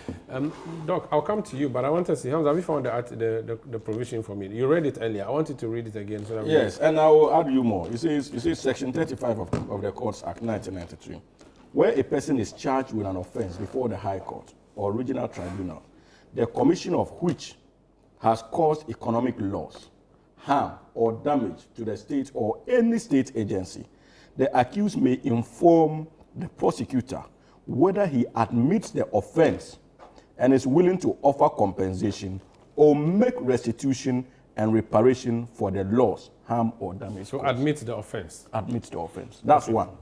Also, if you look at the Black Laws Dictionary, which is an authoritative legal dictionary when it comes to our legal profession. It says a plea bargain is defined as a negotiated agreement between the prosecutor and a criminal defendant. In this agreement, the defendant agrees to plead guilty. Okay. All right. Often to a lesser charge or fewer counts. Very well. Okay, thank you. Doc, I want to hear from you, then we can end this conversation and move to setting No. Umaru, please. This is, you see, no, you come in, but I think that I deserve to be given a right of reply. I can see that you are a professional, you are the lawyer. And that is the more reason why I cannot be part of this discussion and allow certain... But there has not been No, any but direct allegation against you. I have not made any allegation against you. No, against you. So why do you against we have to allow the viewers to form their own judgment. No. That is not why I'm here. Okay. If I don't help in reaching that judgment, then there's no point for me to be We are all here. helping Even from then different we don't have the perspectives. whole time. So No. you take your time. From I'll different come to you. perspectives. Yes. Hamza, I'll give you 1 minute. If Sly also wants a right of response to that 1 minute, I'll give it to you. First of all, I have demonstrated that my brother failed to appreciate the law in terms of what a plea bargain means. We can play all the gymnastics we want. You've established that. But it is a fact, so that has been established. Secondly, my brother makes references to the fact that the Attorney General filed a nolle prosequi, and in the case of the Saglemi housing project, failed to give reasons. That is a fat lie. And that has been my problem with the New Patriotic Party. Remember, in government, they accused the whole country of not reading. But it's quite clear that they are those who are not interested in reading. Umaru, I'm trying to get the date. That's a very rich phone you're holding, by the way. On the 12th of February, the Attorney General issued a statement explaining the rationale. Which year? 2025. 2025. 2025. In February. Yes. Explaining the rationale I'll come to it. behind, in fact, it was a press conference, behind the issuance of a nolle prosequi in relation to the Saglemi project and the case Latu Forsen and Co. You indicated that no reason was given. Listen to the Attorney General. He says, ladies and gentlemen of the media, the second reason why I dropped the charges in some of the cases, as I stated above, is the fact that the charges were defective and upon careful scrutiny were filed against the promptings of plain common sense. In the case of Republic versus Collins, Dauda, and others, for instance, the first accused was charged with misapplying public property in the sum of 200 million United States dollars. In laying the charges, the prosecution failed or neglected to take account of the basic fact that it was part of that 200 million that was used to construct the houses at Saglemi. Are you following me? Yes. Umaru? Yes. In other words, the value of that built environment is, in my considered opinion, a key determinant of how much of the total sum was allegedly misapplied by the Honorable Collins Dauda.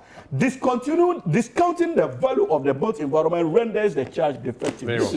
So that's an explanation given by the Attorney General. It is a bad lie. I'm coming. To say that the Attorney General did not provide reasons, even though he was not injuncted under the Constitution to give reasons. He did. In the case of Saglemi. Very well. Secondly, he made references to Dufo and the colleagues. You see, when you take us on this trajectory, you remind us of the cost implications of your recklessness and why Ken Ofrata is still at large. This banking sector mess we are dealing with, it's a mess that we inherited. We lost at the back of your so-called cleanup 20 billion. More than that. And many of them accuse you of doing so politically, including Dufour. Today, a high court has even vindicated Dr. Parko Sindu. But you are on appeal. Yes, we are appealing. But what are you appealing? Your government is appealing, and you say we know you. Listen to the point. I'm just simply you are on appeal. The age is on appeal. So if we seal, can you be patient? But appeal does not mean appeal does not mean that. It's a status now. I'm talking about the judgment. I'm talking about the judgment. Hamza, please wrap up in a minute. I will do so. In 30 seconds, actually. So if we have looked at the facts, and we have realized that there's even the possibility of losing the case, like we experienced in the case of Parkway and Indu. You think that the government would be not strategic to accept a plea bargain? Right. And you are saying because 60-40 was done in relation to what's his name, Dufour, it should apply to what's his name? Everybody. To me. What kind of logic is that? Do you know the factors that are taken into consideration? Okay. A minute on when it comes to plea bargain, it is not a straight jacket application. A minute of 60-40 for all accused persons. A minute on Saglemi. Thank you, Hamza. That is not the position of the law, my brother. So Sly, no. Even though I offered you a minute, it's not as of right. he has said that you made a claim that there was no explanation by the Attorney General for dropping charges against Collins Dauda. He has just read that press conference by the Attorney General, which is public record.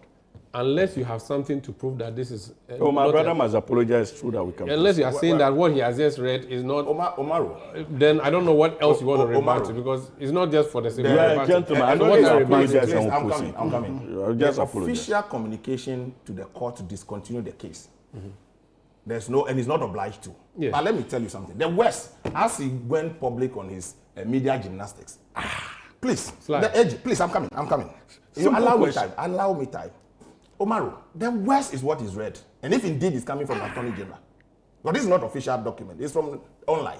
If indeed it's coming from the Attorney General. But you don't write to the court in official document. And that's something he's not obliged to. I'm saying that he's not. So he will inform the court he's discontinuing the case. Yes. He cannot just sit in his office and say, I've discontinued the case. Hold He on. will write to the court. Hold on. Are you telling me if you want to discontinue a case, you sit in your office and say, I've discontinued the case? He writes to the court. Hold on. But just hold on. Umaru told you that there's no prosecution. He was not required by I know to that. give That's an that. excuse. Please, The explanation. please. Umaru told you that he did. You said that. Why is he behaving like that? Why is he behaving like that? I'm not my assistant. Do you let me do Why are you doing that? that? I reckon that. But what I'm saying is... Are you saying that what he read is not true? I don't even know the source. They should give us the source. Please, the source. But if you have a contrary... Umaru is here. No, I mean... Umaru. So, I mean, it's a public record. Take back your expensive phone. Please, what I'm saying is that, Umaru, Yes. what I'm saying is that, granted, I didn't hear the press conference, okay? Granted. So I apologize. This is even true coming from the AG. It is true. The West. Because what he read says that they've used part of the money for some construction on site. Yes. They took $200 million for construction of 5,000 housing units. Today, in Sagleni, they built 1,460 housing units. And the Attorney General did not find anything. If indeed the previous government even erred in charging him for the 200 million, you can amend the charges. Okay. You can amend the charges. Very well. You think Ghanaians are kids in this country? You can amend the charges. Another misunderstanding. You can amend the charges. If I'm given the Oh, please, no. Let me hear. I need to You take can a amend the break. charges. Dr. Richard. What are you telling me? Of the reasons What are you telling me? Sly and Hamza. For totally entering Dolly prosecutor, from what you have read, means that he's admitted. So around the 200 million Sly and Hamza. What are you talking about? They did not have the signature of the payments. Hamza. They don't have the signature of Collins Dauda. Hamza, please hold on. Even if you discount it, Hamza. Collins Dauda did absolutely nothing in relation to it. It was political persecution. But the reasons you've given, He did not sign any. I'm telling you, Please, I read you one of you took $200 million Then he to gave build you 5,000 housing units. You built 1,460, and you think the money no government would have evaporated. succeeded against Hamza and Sly. No government. Can I hear from? As far as the law is concerned. Can I hear from Dr. Richard? Doc. Sanda, Yes. typical of our politics. And who suffers? The ordinary Ghanaian. You see, and I always, when I get opportunity... But he needs to apologize for lying again. I always advocate... What you've read, you didn't have even read it in the first place. We have the That's not shameful. responsibility to silence these two political parties. Because they come and this is what they show. It doesn't seem like you have the capacity to silence them. You don't. I'm saying ordinary Ghanaian. Did you see what happened in the 2024 election? And the capacity for Ghanaian to exercise that is in their right, and they have to. Because what is happening... But the thing is that the accusation that you are leveling against them now, you don't have clean hands in this matter. Your boss, the one who led you out of the MPP, served for 6 or 7 out of the 8 years of Akufo-Addo's government.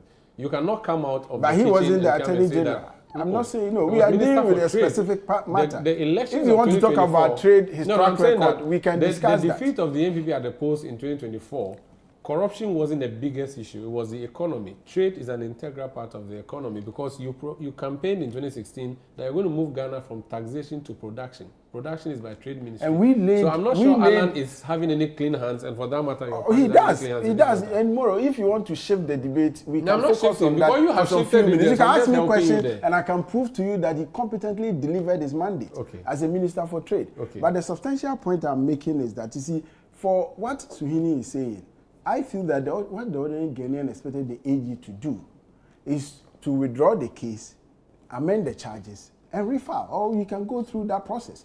So I don't think that you can say that the fact that he disagreed or he felt that the charges were incompetent. You have to read the entirety of the reasons. But you see, that is not correct. The fundamental approach, in our view, in dealing with corruption should be enhancing our institutions and establishing new institutions that can fight corruption and you cannot eradicate it, but fight it and fight it competently. And that is why in our great transformational plan, we had advocated the amendment of the Constitution to establish what we call a anti-corruption czar. Okay. And that one, you empower it, you make it independent. So it doesn't just like the OSP? Because you see, the cases that Sly cited are all MPP cases. And I can cite NDC cases that MPP also focus on during their term in government. And you see, it continues that way, and that's why I earlier said it becomes a pendulum. So it goes MPP, they only focus on MPP, NDC people, took them through a political prosecution, so-called described, and at the end of the day, the nation doesn't benefit because 8 years, unfortunately, now that is the cycle, another party comes, they also start arresting the opposition party members, take them through the prosecution, and we don't get it. So we believe that institutionalizing the fight against corruption is a way out. And you can only do that when you get rid of these two political parties and help us establish a third force that is competent and full of people with integrity to fight corruption. This is a big issue on Channel 1 television and on 97.3 CTF. And we'll return to talk about Sedina Tamaklo. She has been tried and convicted. She's been in the US. Now she's back to serve her sentence. At least that's what the government has said to us. We'll talk about that when we return. Please stay.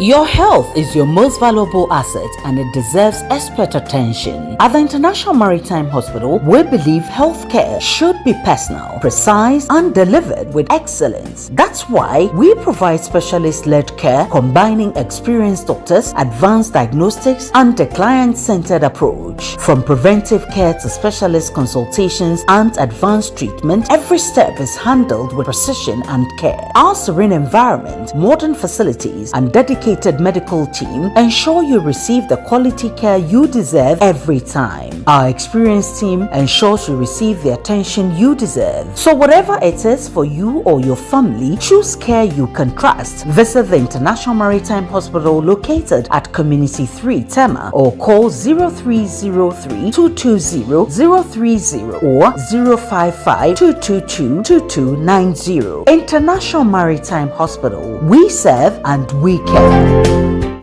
Transformation begins long before it's seen. It starts in the mind. What thoughts are shaping your life? Join us on Lifeline as we uncover the power of renewing your mind through God's Word and breaking free from limiting beliefs. This is Lifeline, where psychology supports theology to let you understand what you go through, to restore your hope, and also help you overcome life's challenge. We are talking about a very interesting subject, how my life will change when I'm able to renew my mind. Throughout scriptures, God talks about the fact that everything begins as a thought. In Romans chapter 12 and 2, the Bible says, "Do not conform to the standards of this world, but be transformed by the renewing of your mind." Keep your joy, keep your praise. Apostle Paul in prison writes to the Philippians. In Philippians chapter 4 verse 4, he says, "Rejoice in the Lord always. Again I say, rejoice." A renewed mind can lead to a transformed life. Lifeline airs every Tuesday and Thursday at 10 p.m. prompt, only on Channel 1 TV.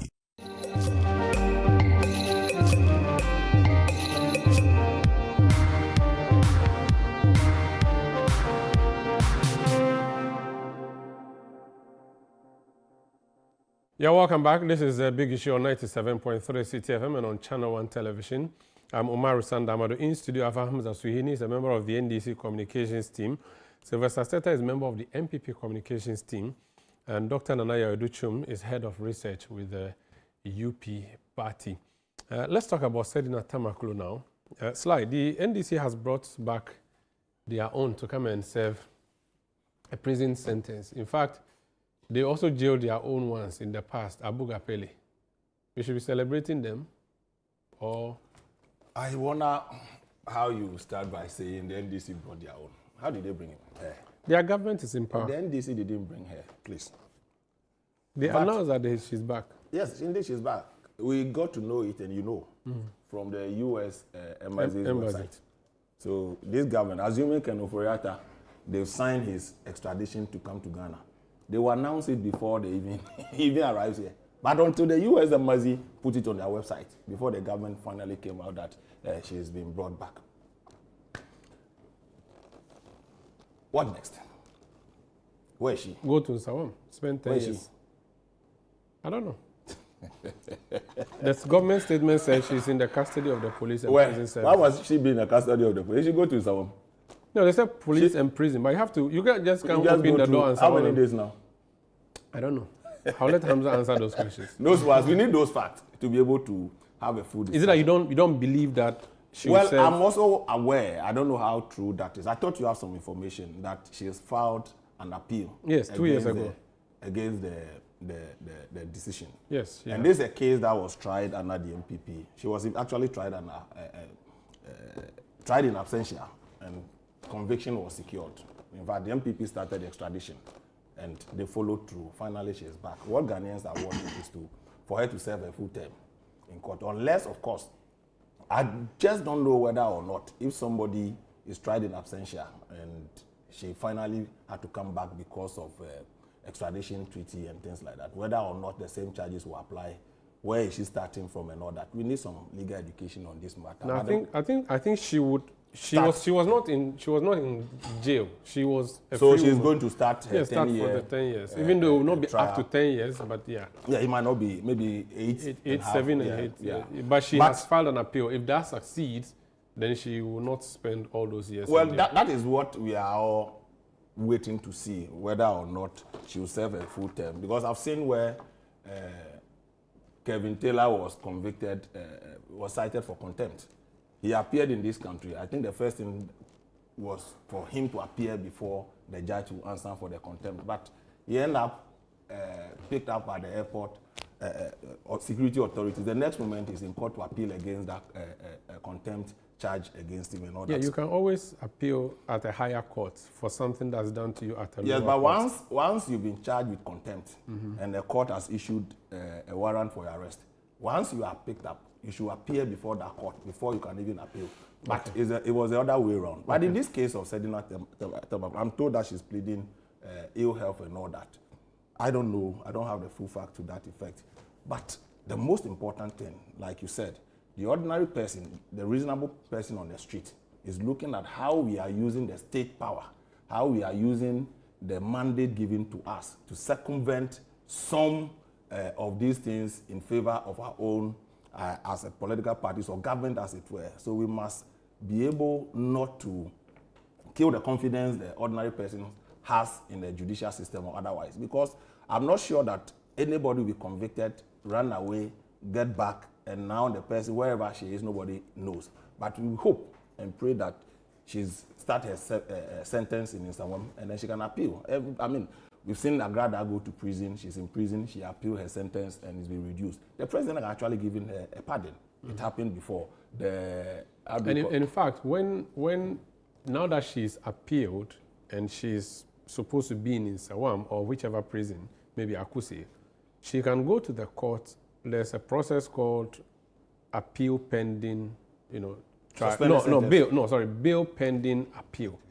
So the court can say, okay, you have been given 10 years, you have done 1 month, you go and stay home and fight your appeal because you think that you will succeed. If you succeed, fair enough, you remain home. If you don't, then you go and continue. That's a procedure that, and I think that's what's happened to her co-accused. Yeah, so these are things that the court, the AG started by giving weekly updates or monthly updates. Ghanaians are not too clear on all this matter. They need to educate the public. Because you see, the sentiment of the ordinary person is that if it's the big man or a big woman, there's a way they treat them. And that's how you started this whole conversation. Yeah. I think that the AG should be able to speak on this matter authoritatively and say, like, this is the process, this is where we are. Because it's not about her and the conviction alone. It's about the confidence we build in the Ghanaian populace that, look, no matter who you are, you have fair trial. If you are convicted, you serve your full term and all that. You remember is it the Munche 3? Mm-hmm. The Munche 3, where Supreme Court judges were attacked, people were convicted, and the president granted them amnesty. It's a legal issue. After 1 month. After 1 month, the president, people had cause to complain. Why were they granted amnesty after 1 month of service and all that? You saw the pressure being brought on government by his own appointees. Ministers at that time went to sign and put pressure on the president to grant them amnesty and all that. But all that I'm saying is that she's been here for the past 1 week or so. We want to know the state of this matter. But there are conflicting reports in town that she's even not in Isawam. They want to shield her. They don't want her to serve a sentence because she's NDC. She'll get away with it like other cases. What does that does potentially? Should they open Isawam for us to go with our cameras and see her? Oh, not necessarily. Okay. I mean, but if they say that she's there, can we believe it by virtue of this saying that she's there? Because now that they say she's back, it's not just about being there. It's about the transparency of the processes itself. Mm-hmm. So I'm saying that, what do you want to see? The government said, oh, she came back, we've given her to the police and the prison service to deal with the processes. You have doubts. I'm saying, what do they have to do for this doubt to be cleared? Would it be a press conference by the Attorney General saying, ABCD, she came on Tuesday, she was taken to the court, she's now been sent to someone, she's wearing orange it will serve a good purpose. Or you want us it will serve a good purpose for confidence in our judicial system and the authorities handling this matter as it were. Look, it's important, like I'm saying, Ken Lufuriata, when they even have pictures of Ken Lufuriata in conviction in the US. They publish it in this country. No, it was live. The court trial was live. Hearing, That was a hearing. Even before the hearing, we saw pictures. I don't think that was credible, but again, I don't know. Well. So the point I'm making is that Ghanaians are interested in this matter, just like any other matter. But Ghanaians this is a high-profile case. I think Ghanaians also want Ken Oforiatta back. They say MPP, you should bring him back. They say you should bring him back. But MPP don't. NDC itself don't have power to bring Ken Oforiatta back. Than the MPP. When somebody says MPP should bring him back, what powers do we have to bring him? The government itself don't have power to bring Ken Oforiatta. Okay. If you think NDC has power to bring Ken Oforiatta, we wouldn't have brought him. Nobody's running away from that. So for me, I'm not against Ken Oforiatta standing trial. Okay. You understand? And the worst about Ken Oforiatta is today the government... Hamza, please allow him to land. I'll come to you. Today. Hey, you have power to bring Ken Oforiatta. Bring him. Okay. If you have powers to bring him, why don't you go to America and bring him? It goes through a process. And the process has been activated. So far, the process has been stalling. That's yes, it is going through. You are going through the process. When you say MPP should bring him, as if MPP can circumvent all those processes and bring him to Ghana. We can do that. You can. You see, I'll respond. Are you done? No, I'm not done. I'm not done. Let him be done. I'm not done. You have a minute for me. So Umaru, you see, this same Ken Oforiatta thing, they are pursuing to bring him. The basis of his extradition is on the charge by the OSP. Now the OSP is in court with the AG that all criminal prosecutions must emanate from the AG. So the moment they succeed in that decision, then somebody can say that the basis for that extradition does not exist anymore, unless the AG starts a new charge against him. But the AG is the one that did the extradition anyway. Of course, on what basis? On the basis of the charges by the charge. OSP, yes. So these are legal tussle we will have to go through going forward. Okay. Nobody. It's Ken Oforiatta's right to come to Ghana or otherwise. And I'm not sure the U.S. government is oblivious of the legal systems, both in U.S. and in Ghana. That is why at the time they were even calling for Ken Oforiatta to come. They had not been, he was not officially charged. So on what basis do you want him extradited to Ghana when he has not overstayed his leave or his welcome in the U.S.? So nobody is against that. And in fact, in the case of Sedina Tamaklo, she was tried in absentia. If you think you have a basis... She was not tried in absentia. She was convicted in absentia. She was... The trial started, she asked to travel on medical grounds, and she didn't return again. So you can't say that she was tried in absentia. It will be... The AG went to court before judgment. She left and never... Oh, Hamza, it's too technical. What is this? She was not here. I just want us to be fair to her. But she wasn't here during the full trial. Look, for 18 months. But she was part of the trial. She sick about leave. Judgment, she traveled and never returned. So the judgment was given in her absence. No, please. When the trial was going on, she asked for permission for medical leave for 3 weeks. in her absence for 18 months. The AG had to apply to the court to try her in absentia. So that's the fact. And she was tried in absentia. You can do same to Ken Ofori-Atta. Yes, you can. You can do same to Ken Ofori-Atta. Yeah. Why are you not trying Ken Ofori-Atta in absentia? It's open to you to do so. So why are you asking the MPP to bring Ken Ofori-Atta to Ghana when you have every legal right to try him in absentia? So these are the facts. In fact, in 2019, the trial against Sedina Tamaklo commenced. She was charged with multiple offenses, including causing financial loss to the state. In 2021, so the trial started in 2019. In 2021, she departed to the U.S.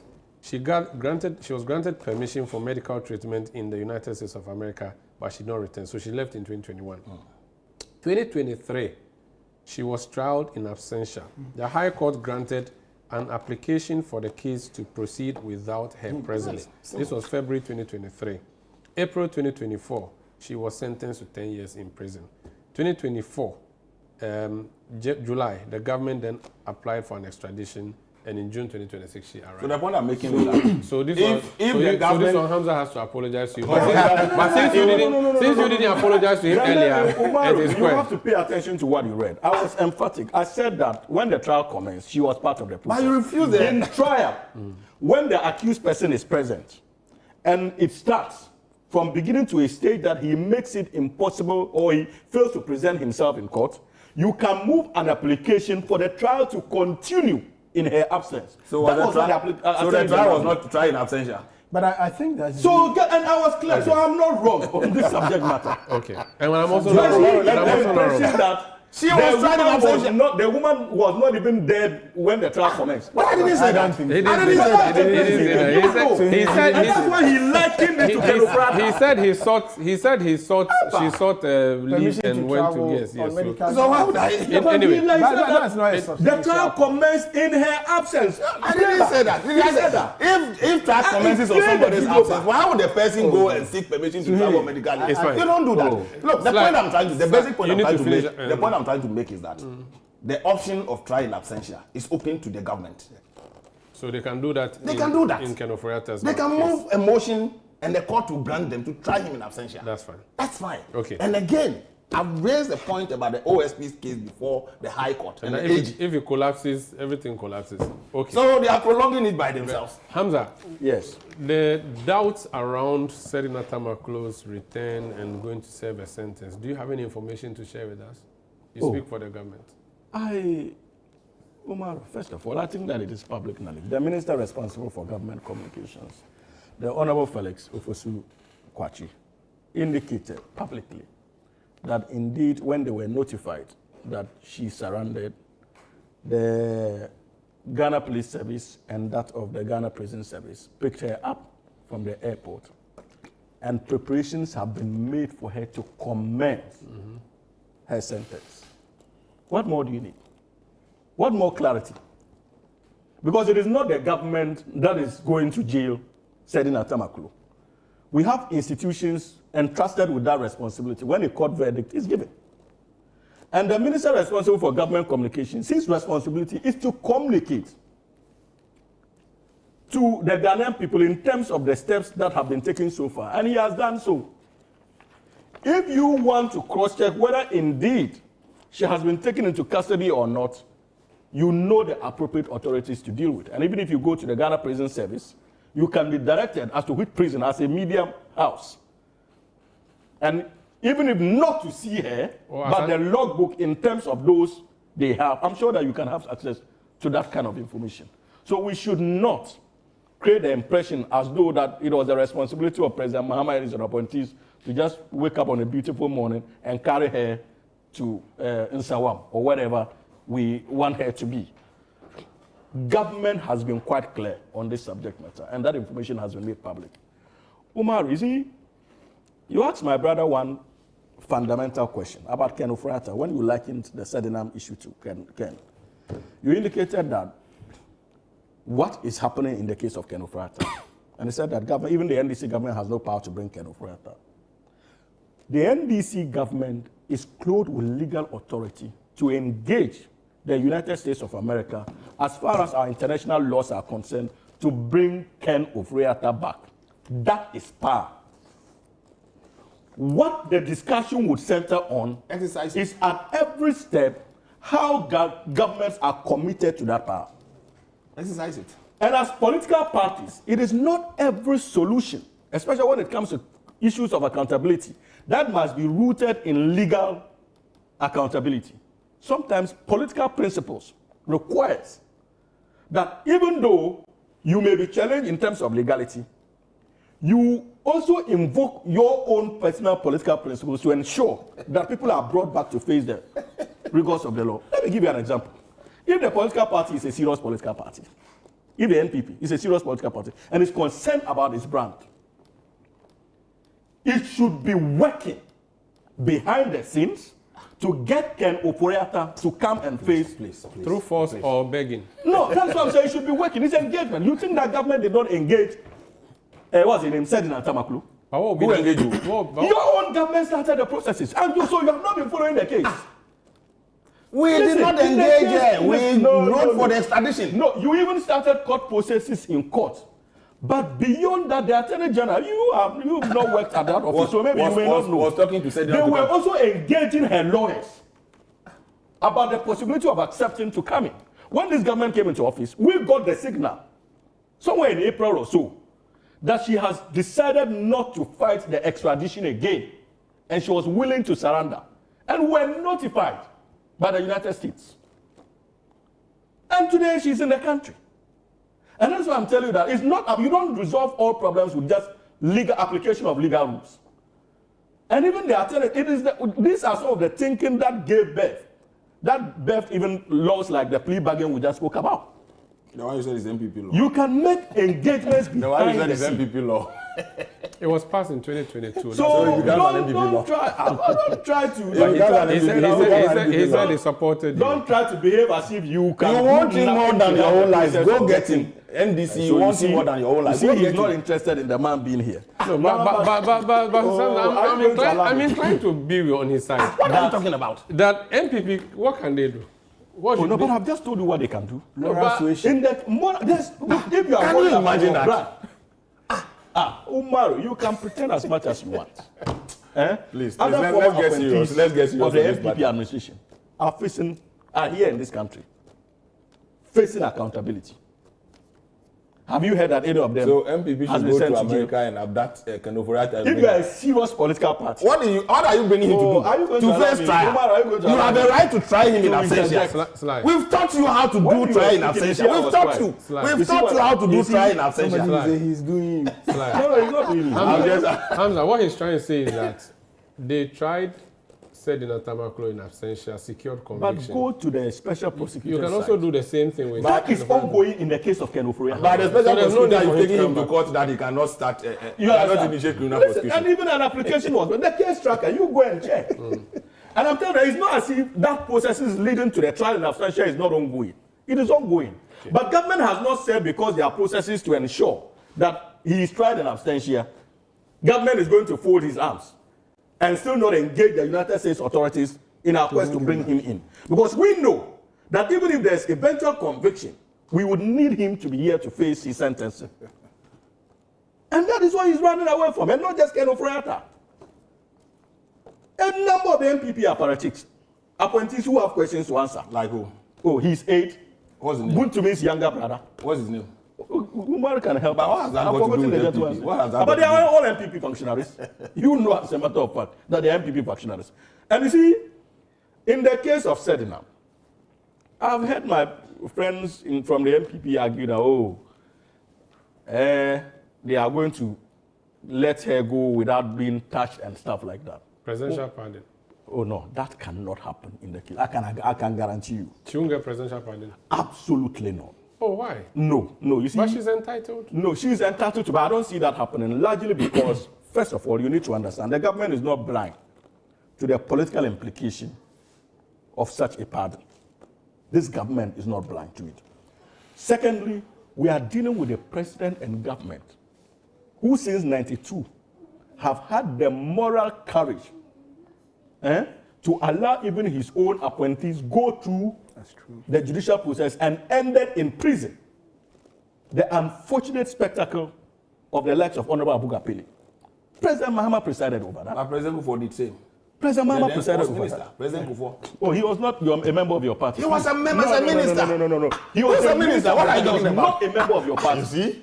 But these are facts. He was a minister, but he was in the PNDC. He was not a PNC. He was not a member. So he wasn't a member of the government. He was a minister at the President Kufuor's government. On this show. Why are you calling the show? I just for facts. I'm just giving you the facts. So don't make it no as single president since '92 has had the courage to have I disagree with you, and I will not allow you to continue. Party. What are you talking about? Sent to prison. Has it happened? I'm saying that Malam Issa was a minister in President Kufuor's He was government. a member of the PNC. He was not a member of the NPP. What is he talking about? Malam Issa was minister for sports, but not a member. Kufuor was running an all-inclusive government. Was Abu Gapele tried as a member of the NDC or as a member of the government? Please.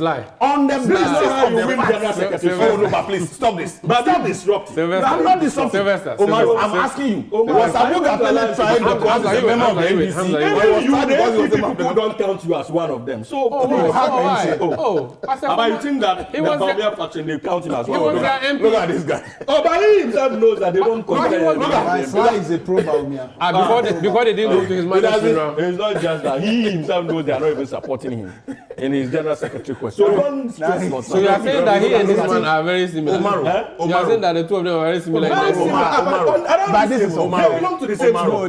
But can't you see that? They are all from the He's UP in spirit. He is a former member of But MPP in Okay, wait, let's get back to let the fact.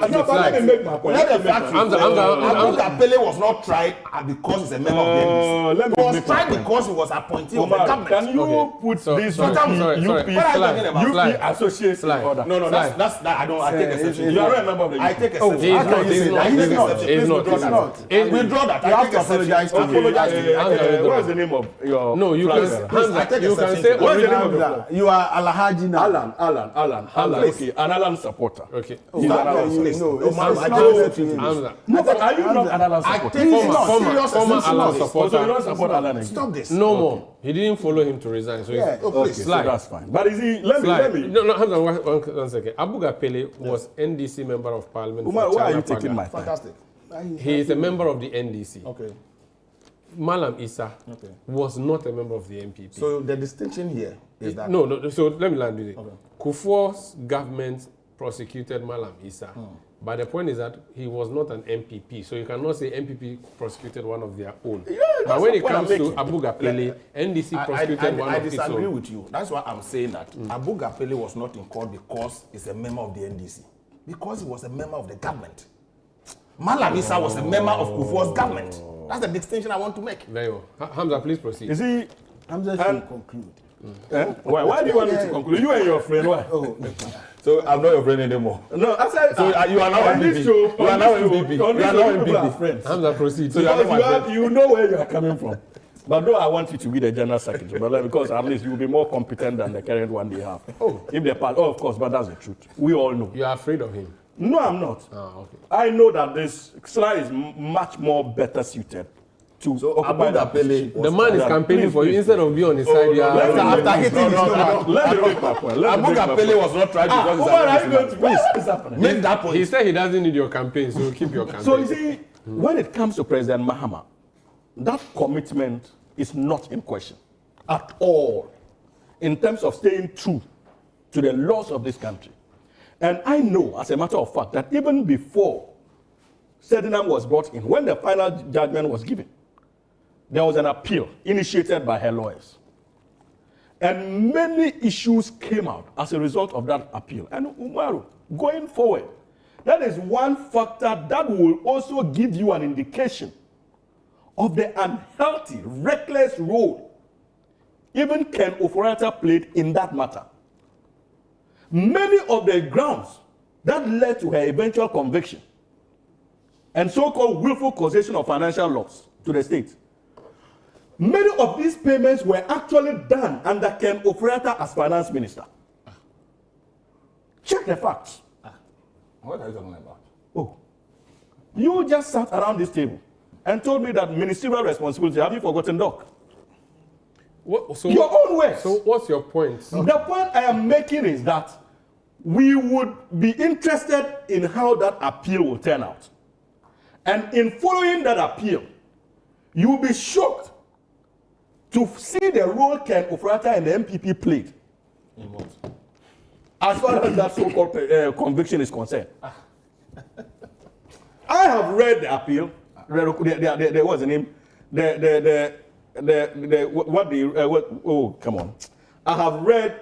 Is it the judgment? No, not the judgment. I have read the application. The application of them for as far as the appeal is concerned, and for me it is interesting, and I'm waiting to see how it spans out in the fullness of time.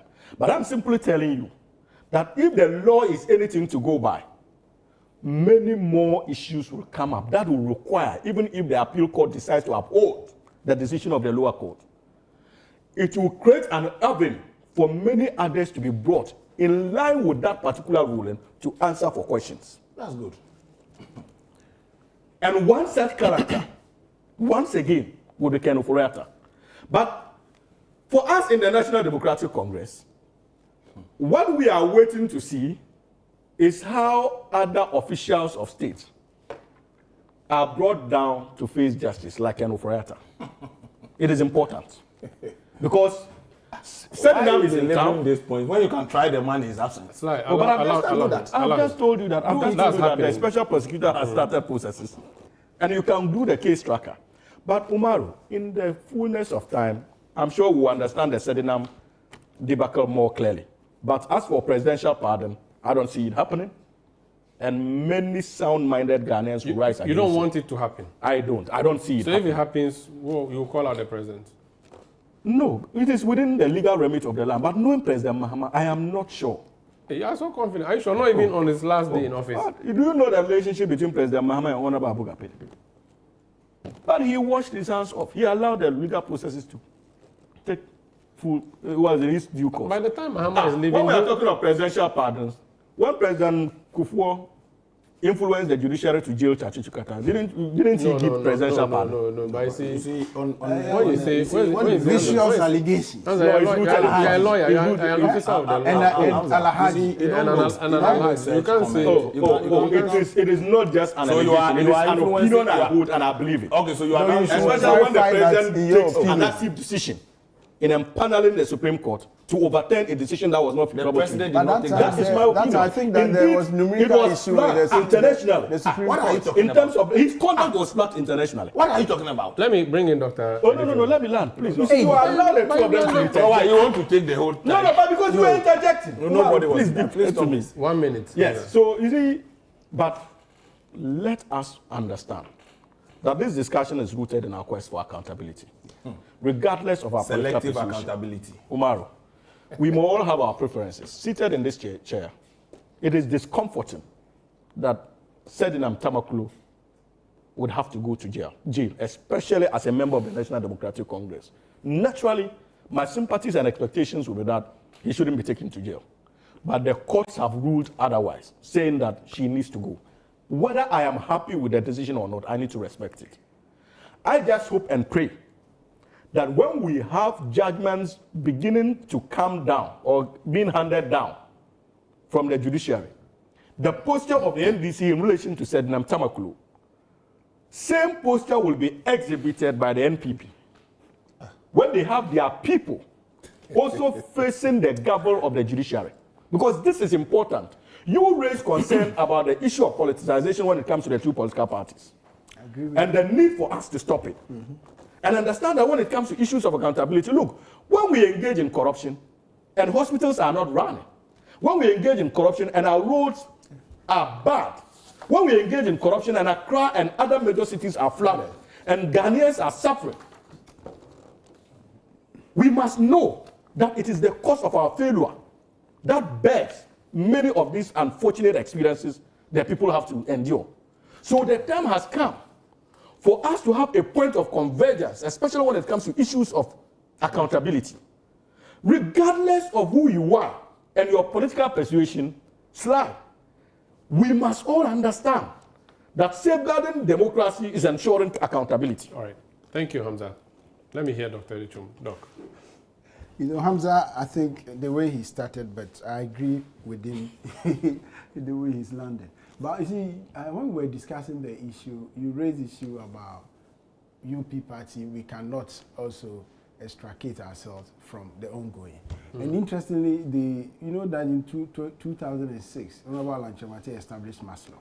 And he set up Maslow? Yes, he set up as Maslow. Minister for Trade. As Minister for Trade. And he established it to close the financial gap. You know, one of the things that the micro and small businesses are suffering from includes access to credit, affordable credit and cheap credit. So he established Maslow to fill in the financial gap, to help also empower entrepreneurs and promote financial inclusion.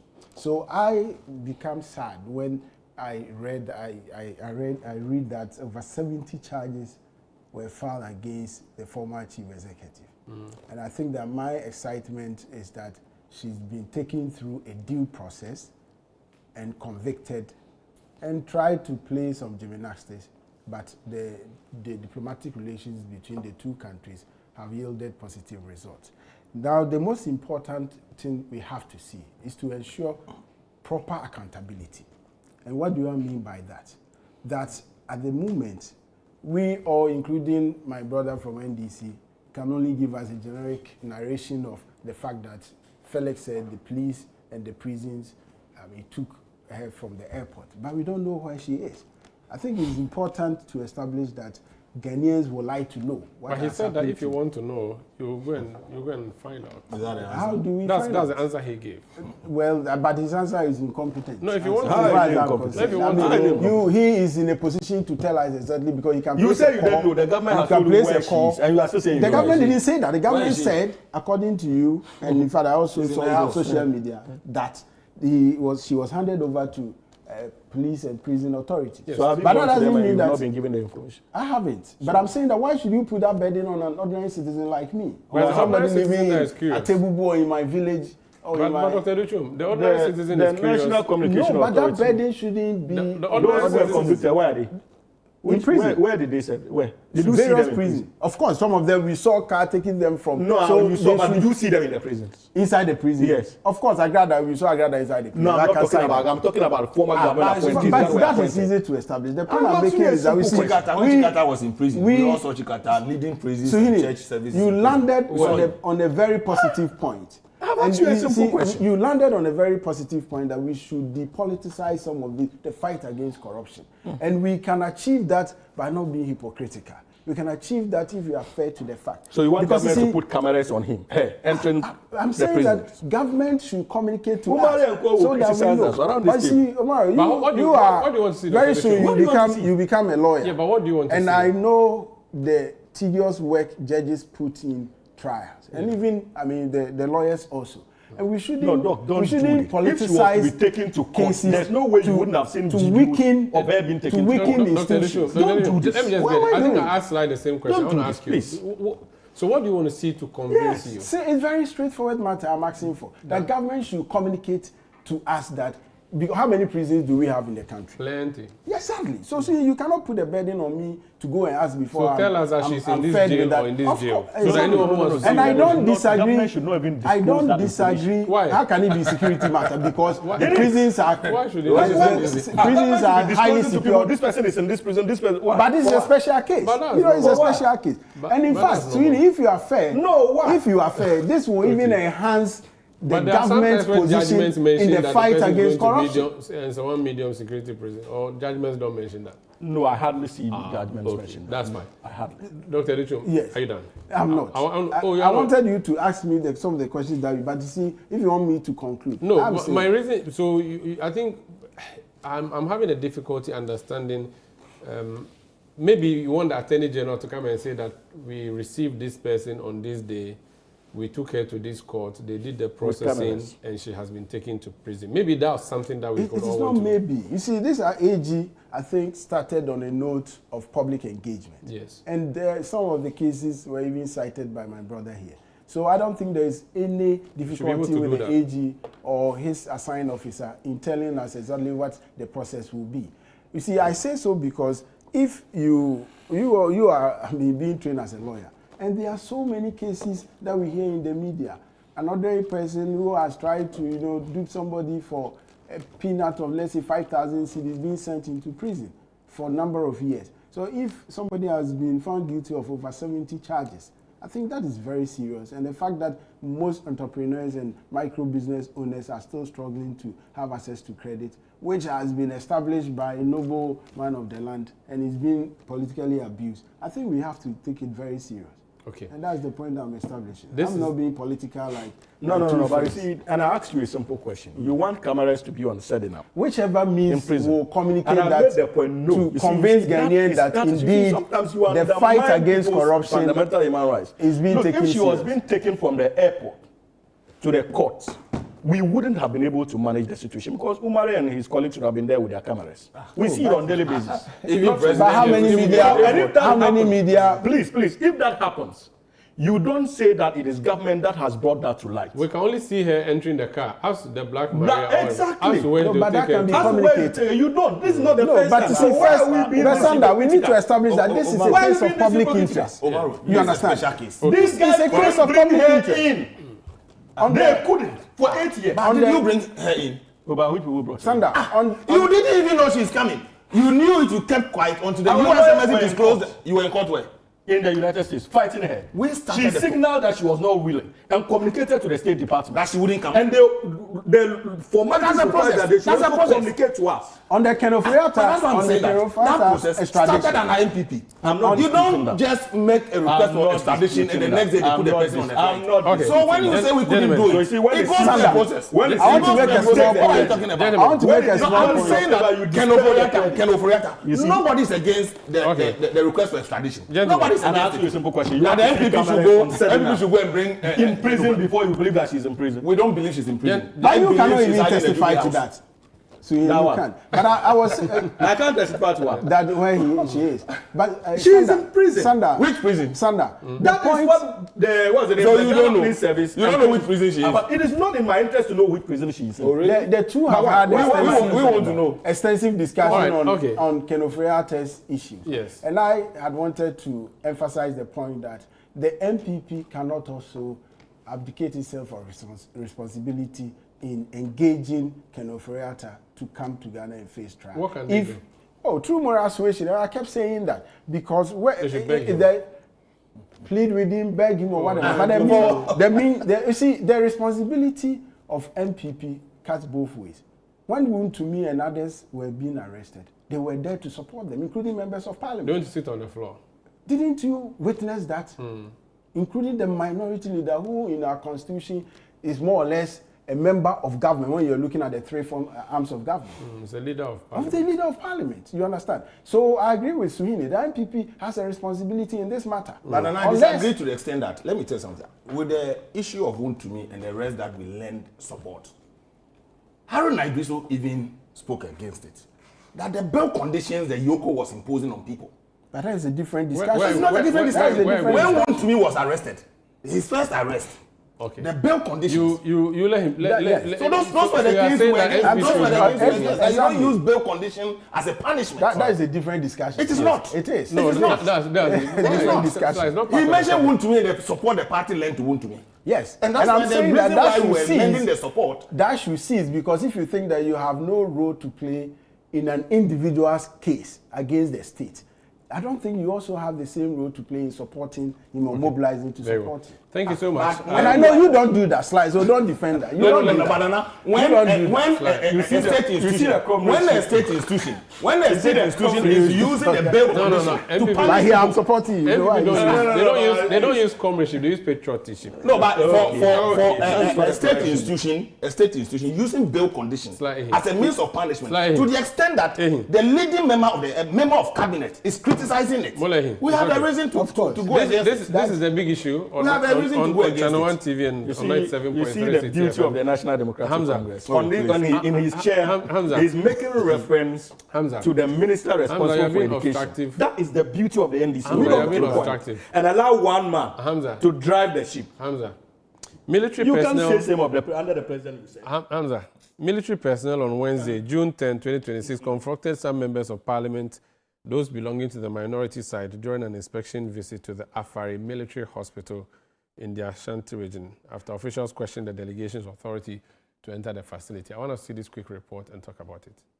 The minority members on the committee, led by the ranking member, Dr. Nana Ayu Efire, are asking the government to fulfill its promise to Ghanaians by completing all abandoned health facilities before embarking on new projects. You are putting 70 billion to Big Push. Last year, 13.8 billion. This year, 30.8 billion. The whole Agenda 111 hospitals will take only 17 billion. If he wants to do it, he can do it. But talk about this place. They need almost about 200 million cedis. You are spending Big Push billions. You can't have just about 50 million for the contractor to complete this project and then pay the rest in about 4 years. You would agree. A member of the committee was seen weeding portions of the overgrown facility during the inspection. This situation cannot continue. That is why Ghana government initiated this project with the intention of absorbing some of the overload on Komfanoche. Look at Afari. Afari will serve the northern part of Ghana, a bit of western north, and it will relieve Komfanoche of the enormous pressure. Several construction materials have been left exposed to harsh weather conditions, with bags of cement, caking, and other materials deteriorating after being abandoned on site. Cement, we could count over 100,000 bags of cement that have been left to cake. If you go behind there, a lot of iron rods, building materials, headpans, and everything that was needed for construction. The materials are going waste. Just as the MPs were leaving the facility, some military officers arrived and questioned their entry without prior permission. So who gave you the authority to enter? At the end of the day, I'm working for you. You're not working for anybody. You're not working for anybody. The MPs here, we are not working for anybody. You ask permission for anybody. When NDC was coming and they go to sites, do they ask permission? Did you see us What do you stopping them? do? Member of Parliament for Achumomwebeja North and a member of the Parliament's Health Select Committee, Frank Yabua, described as unacceptable the government's failure to operationalize the Achuman-Kwahuma Municipal Hospital at Trede, constructed under the Agenda 111 program. Look at this doctor's bungalow, refrigerators, washing machine, everything, even bed sheet. Go to this room, you see the bed sheet. So what is preventing John Mahama, His Excellency, to just operationalize this facility for us for the benefit of people of Achuma-Kwahuma and Ghana? The clergy, traditional rulers, and residents are also mounting calls for the completion and operationalization of these facilities. Appealing to the president, please come to our aid. People are suffering. Come to our aid and complete it for us. Employ people, and this hospital will be operationalized. Very, very disappointed. It appears as Ghanaians, we are not angry enough. Getting into this room, seeing the television, seeing the freezers, seeing the cylinders, seeing the bed sheets, I can tell you that the NDC government is not doing us any good. The MPs proceeded to the 250-bed Sewua Hospital, which, when operational, will serve as the Ashanti Regional Hospital.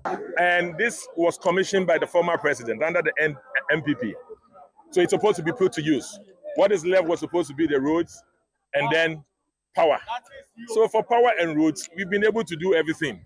For you to bring power on, it shouldn't take us 1.5 years.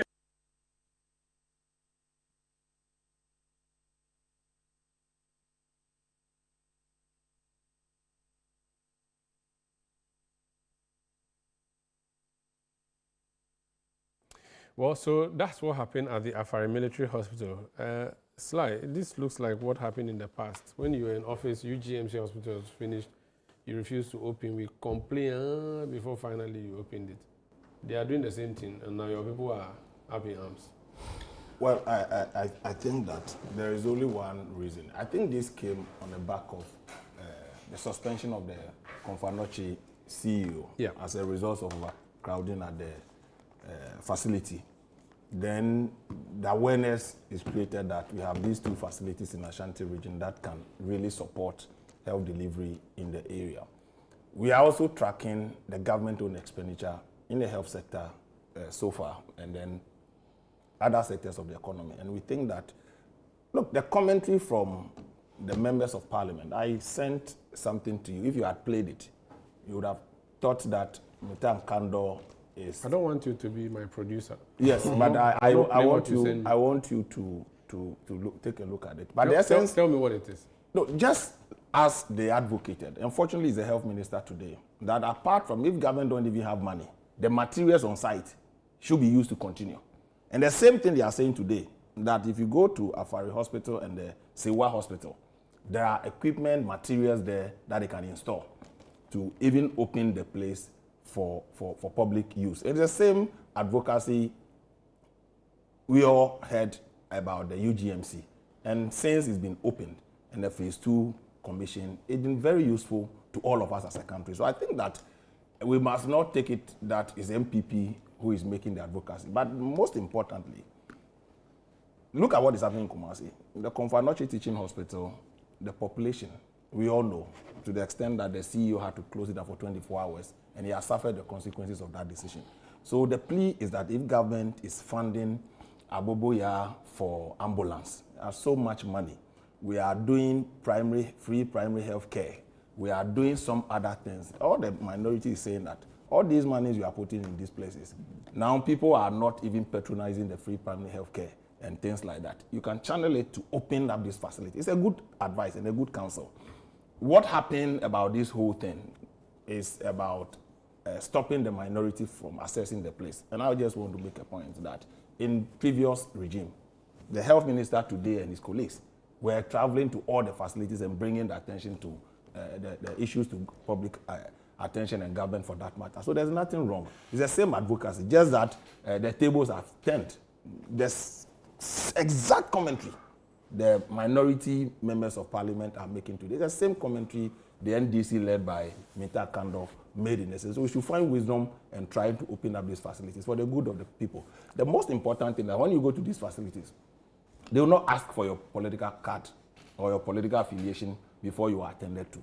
All of us, anybody can end up at that facility one way or the other. So I don't think that we should belabor the point. But is it the case that the hospital is completed? How long ago since it was completed, or is it yet to be completed? In fact, from Mr. Kando, even when they were in opposition, believe that they could open the facility for public use. And now that you are in charge, if you believe that the hospital was ready and should be open for public use, just open it. Just open it. Assuming the MPP did not do it, now you had the power for 18 months. It's enough for you to open it because you believed when you were in opposition that the facility was ready to be open for public use. So that's the point we are trying to make. So for me, I think that government, there may be some operational expenses government may have to do. If the money is not available, government should speak to it, that we don't have the money. I heard Mr. Kando saying that around the country, there are a lot of vacancies that they need to fill, but they don't have funding. And it's to the extent that he said they needed about 6 billion Ghana cedi to be able to fill the vacancies around. So I'm sure they are being cautious not to add another facility to put further burden on government to fund operations of that particular facility. But the facility. issue of entering the place, there was a standoff there. Should we just allow people to be entering places like this, or because it's a military place and you are seeing the military man in the background there, is it that they don't have the authority to enter? Well, so it's the same yardstick. The current regime and his minority members of parliament, then the committee had visited Afari and Sewa Hospital many occasions without hitches. Because once you can identify them and they come, you can identify. Ideally, ordinarily, they should sought permission to go there. But of course, they will not grant them the permission to visit the facility. But when you had visited without any issue, I don't think you should prevent them. What did they go there to do? Just to see with the cameras and all that. It helps all of us. It helps even the Minister for Advocacy for the Ministry of Finance to release the necessary funding for us to be able to open it. So in governance, lobbying, advocacy is all part of the process. Because if the health minister is even asking for funding from the finance minister, this kind of pressure will even inform the finance minister to look for the funding to open the facility. So it goes to help him. So it even helps the government then? The president will see it? It helps everybody in the interest of the nation building. The same point they were making and the same point we are making today. To the extent that today, assuming Ayuefriye tomorrow assumes the reins as a health minister, and the same point he's making, and he stays in office for 1.5 years without opening a Afari hospital, how would you treat You said a double standard. Double standard. So that's the point I'm making. So I think that it is not about the NDC or about the MPP. It's about the good of our country. And I think if they will listen and open it, this issue leading to the suspension of the CEO. The CEO will not happen. And obviously, it's in line with their own 24-hour. This is the best form of 24-hour economy. Such a facility will run 24 hours, just like Confanoche and others. And then we can create jobs for our people. They promise automatic recruitment of nurses and teachers. I believe this facility is open. More than 1,000 health professionals will be recruited in that field. But I believe that is a lack of funding, just as the minister has said. But it will help the minister, it will help all of us, for the finance minister to look for the money and invest where necessary. Because the chiefs, I'm told that the Menchia and the chiefs in Ashanti region are also taking a tour to the place. It's part of the advocacy. It's part of the advocacy. You remember the chief of Aflao about the E-Block school, about Nana Akufo-Addo. After that incident, we completed the facility and had kids going to school there. So it is not every advocacy that will see it in a bad light. Okay. It's not, and we shouldn't politicize it to that extent. Hamza, this is actually helpful for the government, so that the government, if he had forgotten, Umaru, will know that. In principle, the NDC government is not against advocacy, especially when it comes to an important sector like health. We welcome any form of advocacy. But it does not mean that the NDC government will also keep quiet when the advocacy is one rooted in hypocrisy. It is one rooted in their quest to get political expediency into the discussion of opening health infrastructure in the country. And I say so because, you see, I'm not sure that the NDC would have had any problem, even if they were Ashanti chiefs or assemblymen who made those calls. The issue is those making the calls and the hypocrisy and that selective amnesia that they are manifesting. That is the issue. Look, maybe people have forgotten the history of these hospitals. The discussions around these hospitals, I think they were 9 in number, started in 2008 under His Excellency President John Ajay Kufuor, when he got Erojet the Invest, that Egyptian construction firm, that promised that they were bringing in excess of about $590 million to invest in about 9 hospitals. Salga was part. The Salga Hospital was part, and Dodo and the likes. Umaru, they couldn't eventually bring in the needed funding for the project. If the NDC government was a reckless one, that would have been the end of that agreement. But His Excellency President Mills of blessed memory and Vice President John Dramani Mahama, then now President of the Republic of Ghana, took the matter up because we appreciated the relevance of health infrastructure to the good people of this country and proceeded to engage a consortium of banks. I think it was led by Barclays Bank and that of ABSA, that eventually agreed to be the financial backbone to roll out these hospitals. In 2014, under His Excellency President John Dramani Mahama as president, we commenced work in 2014 in the case of, I think, Sewa, and in the case of Afari, 2015. And when the contractual arrangements were made, Sewa was due to be completed, I think, in 2017. That of Afari was meant to be completed in 2018. So if you look at the report of Erojet itself, by 2016, at the time President Mahama had left office, the structural work of Sewa was about 80 to 90% complete. These guys, who all of a sudden, today pretend to love Ashanti region more than any other person under the earth, frustrated Erojet, the Invest. Hey. You frustrated them. What's the frustration? Even in terms of subcontracts under it. You created confusion, abrogated most of them. And that led to a tussle between the government of the day and that of Erojet, the Invest. And for 8 good years in power, those of you who claim all of a sudden to feel for the people of Ashanti,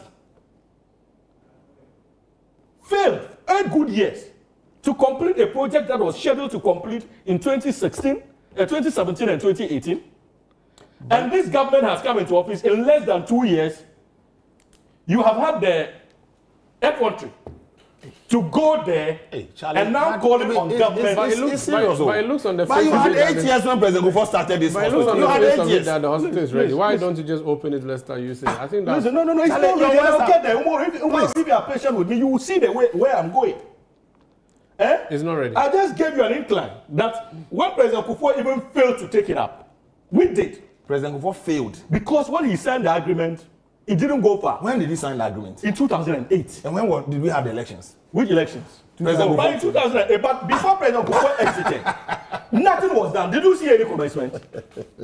Just like you did in the Gang of Four that NDC inherited. But the Gang of Four was GOG project. So Give me get it an right. example. But it's I'm not saying it's not GOG. It was a GOG project. Oh, why are you doing that on this show? Umaru. So this is the history. The MDC took it up, cleaned the mess around it, and got the project to commence in 2014 and 2015 respectively. So from that was meant to be completed in 2017. Oh, don't from do this. 2008 to 2014, you were cleaning the mess. Which mess? Don't do this. I just gave you. You just told us that they couldn't get the money they had agreed with President Kufuor in $519 million because of the Arab Spring. We have to engage banks, and the history is there. It's because you don't read. Oh, but Charlie, And your worst on this program is becoming... No, but that is a fact. Your flag bearer used to tell us that we don't like reading. It's unbecoming. I'm just quoting him. Please. Because if you read, you will know that these are the facts. You don't slide. Because if you were reading, if you had read it, you would have appreciated that. I deliberately decided not to go on that tangent with you. But if you want to go to that tangent, I will tell you A to Z what you did in the last 8 years of those projects. You do. Please, what is this? You are allowed to. What is this? You are allowed to do that. And Umaru, you see, you were shouting. Akamba was shouting as a ranking member that we should open the hospital one way. Why are you not opening the hospital for 18 months? I'm going to allow you to dissolve the show. Please. In 2016, So why is the hospital not opening? I'm getting there, please. I don't have time a lot. No. But you are allowing him to interject me. It doesn't mean that. They are stopped. Yeah, so please. First of all, when we came into office in 2025, their own deputy ranking on finance 2 days ago, Narado had commissioned the Afari Hospital on the 5th or so of January 2025, before the swearing in of His Excellency President Mahama. And this was a statement that was issued because he said that it was completed. There were no staff there. You have shown the video. Even the equipment they are making references to, the fridges, are they connected? Are they not standing still in their boxes? They were engaged in procurement politics. Mind you, and that is not the hospitals alone. Go to Wejagbawe. There are schools that are not completed. But procurement needs for all those schools. The procurements were dumped in those school infrastructure. When the schools are not completed and the goods are rotting away, and this is something you should take up as a media house. These guys were interested in procurement policy. So the fact that you have seen fridges and beds there does not mean that the facility was completed. Their own deputy ranking has agreed with us 2 days ago that those facilities were not completed. The contractor had said, listen to the statement they issued. And they said that the recent commission of the 250-bed Ashanti Regional Hospital in Sewia, this by President Nana Addo Dankwa Akufo-Addo on Saturday, 4th January 2025, raises serious concerns regarding legal and contractual obligations. While we acknowledge the importance of healthcare infrastructure in the Ashanti region, we must firmly state that the commissioning of the 250-bed facility regional hospital was conducted in direct violation of the terms of our contract. That is the company, and it proceeded. It is important to stress that Eurojet, the Invest SE, has not yet received full payment for the construction of the hospital. Furthermore, the project remains incomplete. So the hospital is incomplete and has not yet been officially handed over. So it's not for government yet? Yes. It is not for government yet. Okay. But because they were interested in the procurement politics, what they could get to line their pockets, in line with their agenda of running down the economy of this country, only to line their pockets, they were interested in the procurement aspect of it.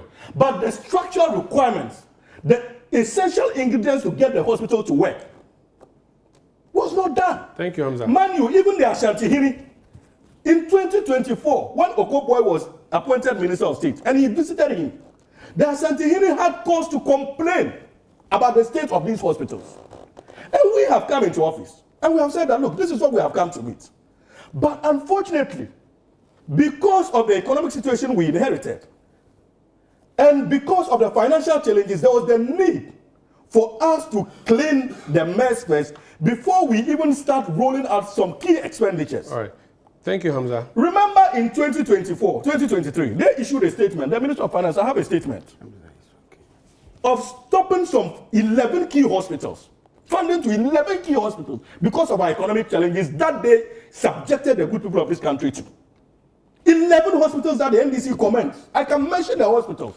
Let's leave it. They suspended it because of funding. And you expect, after inheriting such a mess, trying to clean it up and get the economy to work so that we can respond to these legitimate demands of the Ashanti people. You keep saying the mess. What is the mess? Right. But I'm just Let's giving you an leave it example of there. the mess. What is the mess? I'll come back. So this is. I'll just give you the mess. You This is go a your big issue procurement politics. on 97.3 CTFN on Channel 1 television. I'll return with more. Please stay.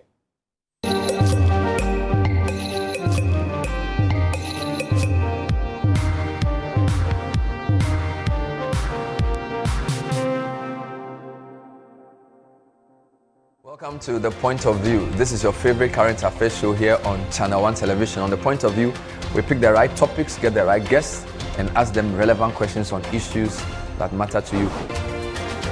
With the complexities of the issues happening around us on a daily basis, it's the hard-hitting conversations and the probing questions of The Point of View. So what is the Public Account Committee's job?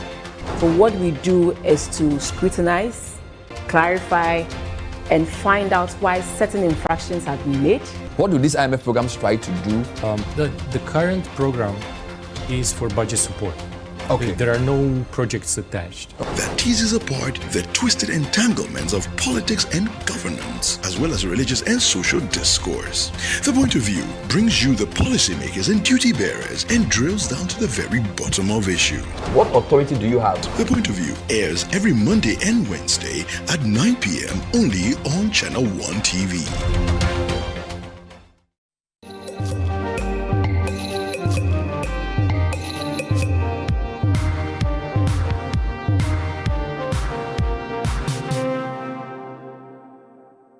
You're welcome back. This is a big issue on 97.3 CTFM and on Channel 1 television. Messages that you've been sending through. Jones Adboinla says, good morning, Umaru. As much as I support plea bargaining in the case of Wontumi, who was praised and supported by Akufo-Addo to cause such a huge devastation to the environment, must be allowed to serve his term in jail as a deterrent to others who continue to destroy our forests. In the case of Sedina, all I can say is that the law is the law. Whatever it takes for Ken Ofori-Atta to follow must quickly be done with alacrity. So that's Jones Adboinla.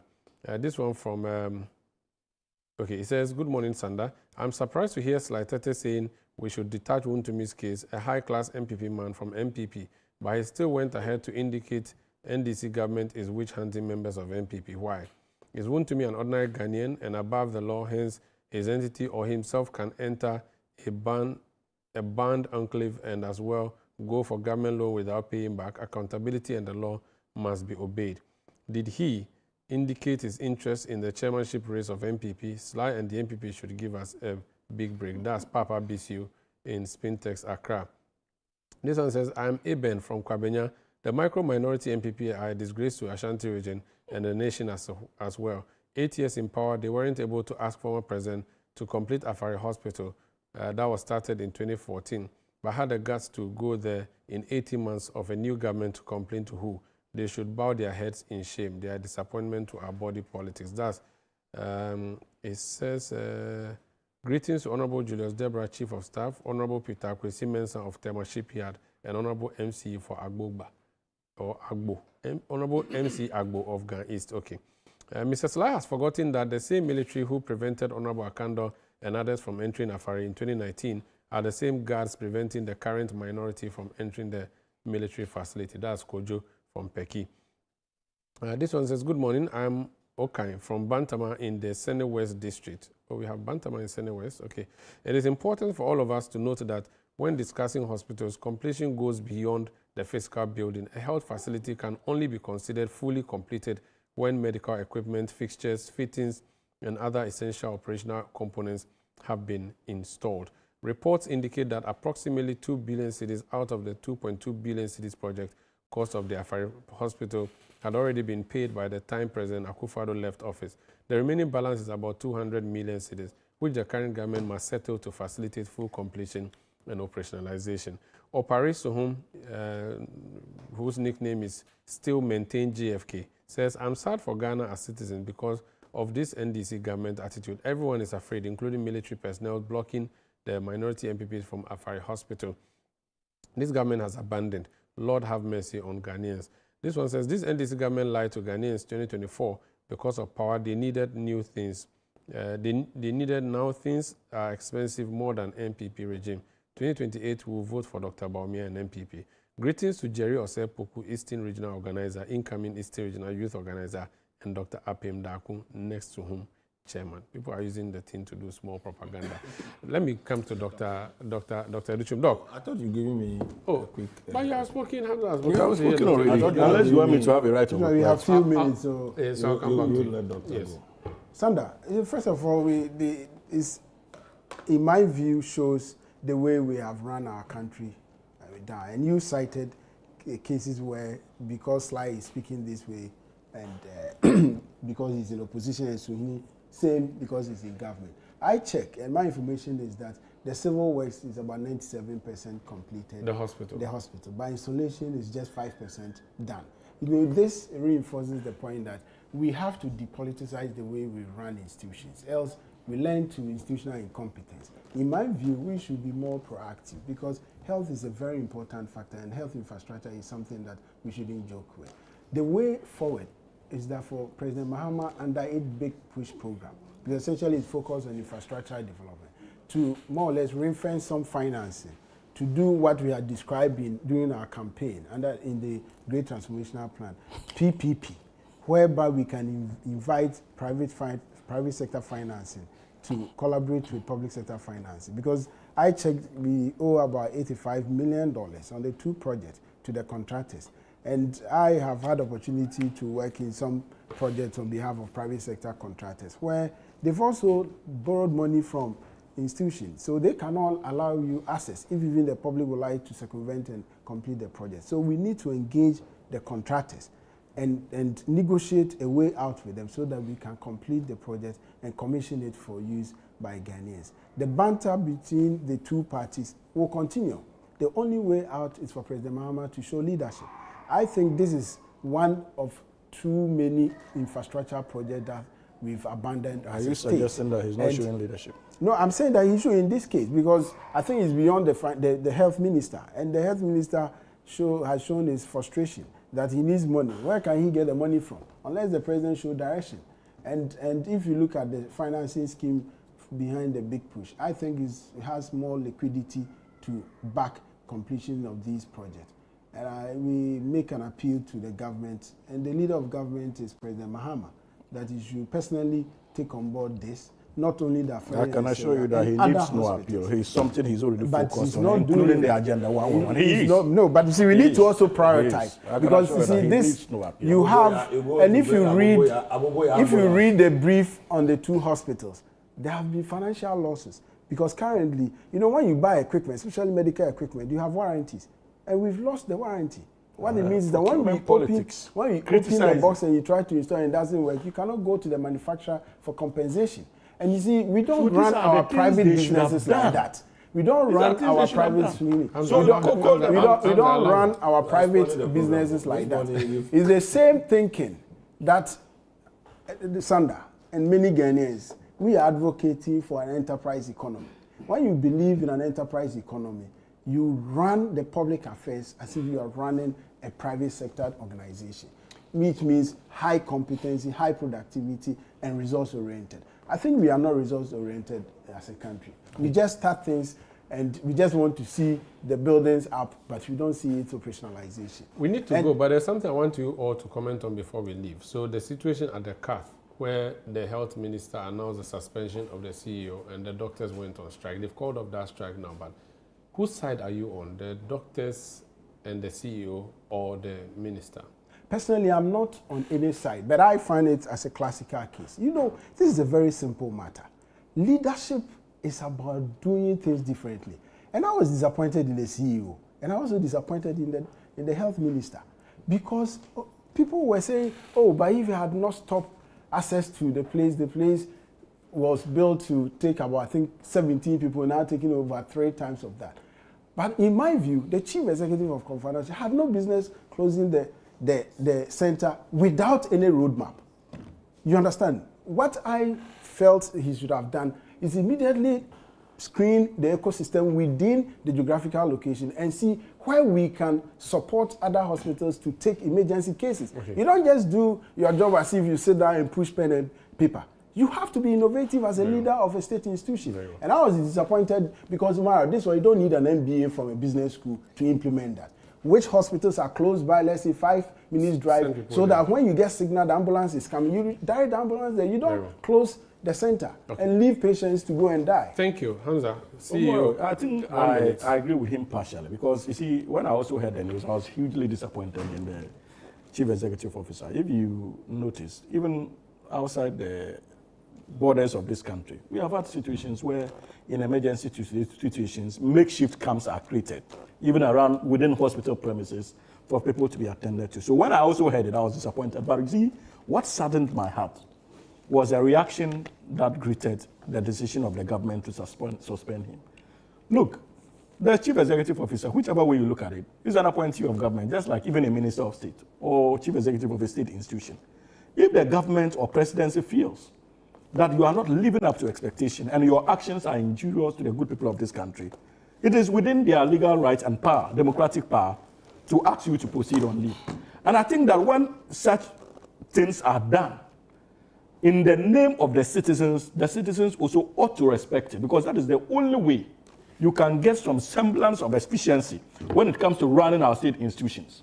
Mind you, when people are appointed and they go to institutions, a relationship naturally will occur between them and their subordinates. Mm-hmm. If we are to take government policy decisions based on those relationships, these subordinates will naturally come out to protect their bosses. Well. But it does not mean that it should tie government hands. Okay. And that is why, for me, rather than condemning the Minister of Health, I was excited when he had the balls to take that decision. Okay. And that is how we can take this country out of this mediocrity when it comes to public service. Slide. People must account for their actions. I disagree to a large extent with the position of suspending the CEO, because don't forget you have a regional director of health, and then you have a regional minister who oversees and coordinates all this. But and he took all those decisions without recourse to them. You see, so that's the reason why to close the facility, continuous use of the facility at that level also constitutes a health risk to patients and professionals alike. So don't make it look like he's tired, close the place and go home. There are ongoing cases there, emergency cases. They say, look, suspend it for 24 hours and let's clear up the place. The consultation is what I don't know to which extent it went to. To the extent that even Kolebu, all the facilities in Accra, there are many occasions you go there, they tell you no bed, they will turn you away. So it's not peculiar to Confanoche. And I see the politics more about this, because this has risen the concerns about Afari and the rest. And the government is hiding quietly, nobody is talking about it. You've gone to close Confanoche for 24 hours. It has risen all these cases. That's what the government is not happy about. Not because the decision the person took is what they are fighting, but the embarrassment the government is suffering today. That is on a double standard by the minister himself when he was in opposition. That is what they are fighting by suspending the CEO. That is why the health professionals themselves, they've gone on strike in support of their CEO. Because they themselves might have brought the concerns to the chief executive as it were. So what Akando did was pure political, not administrative, not in the interest of anybody, but except his NDC government and himself. Chako Mochum, thank you. So what you have done is in the interest of the so that's Sylvester. Your decision to go after him is in the interest of the I'm signing out my show. Okay. So that's Hamza Suhini. The disruptive. He needs to give the minister responsible for health some credit. Okay. Minister for we're ending here. Yeah? Minister for Akando. For what? Okay. You see, you are only you are not happy with when 2 years ago, the man was there that is opening the facility. That has been so the biggest. What was he doing? He wasn't the same advocacy. And on 97.3 CTFM, Hamza Alhaji Hamza Suhini who was supposed to have repented, but well, he's been doing a lot of things this morning. Member of the NDC communication team, is a lawyer. Sly Tete is a former member of parliament for Botiano English Amanfrom. I couldn't get to tease him that he ran away from Ningo Prampram after Sam George beat him plenty times. But now that I'm signing out, I think I have done it. Okay, fine. You were deputy minister for what? Yes, I remember that. And then Dr. Nana Yao Educhum is head of research with the UP. I am Umaru Sanda Amadu. We'll be back next week, Saturday, with a big issue. Thank you. Stay with us.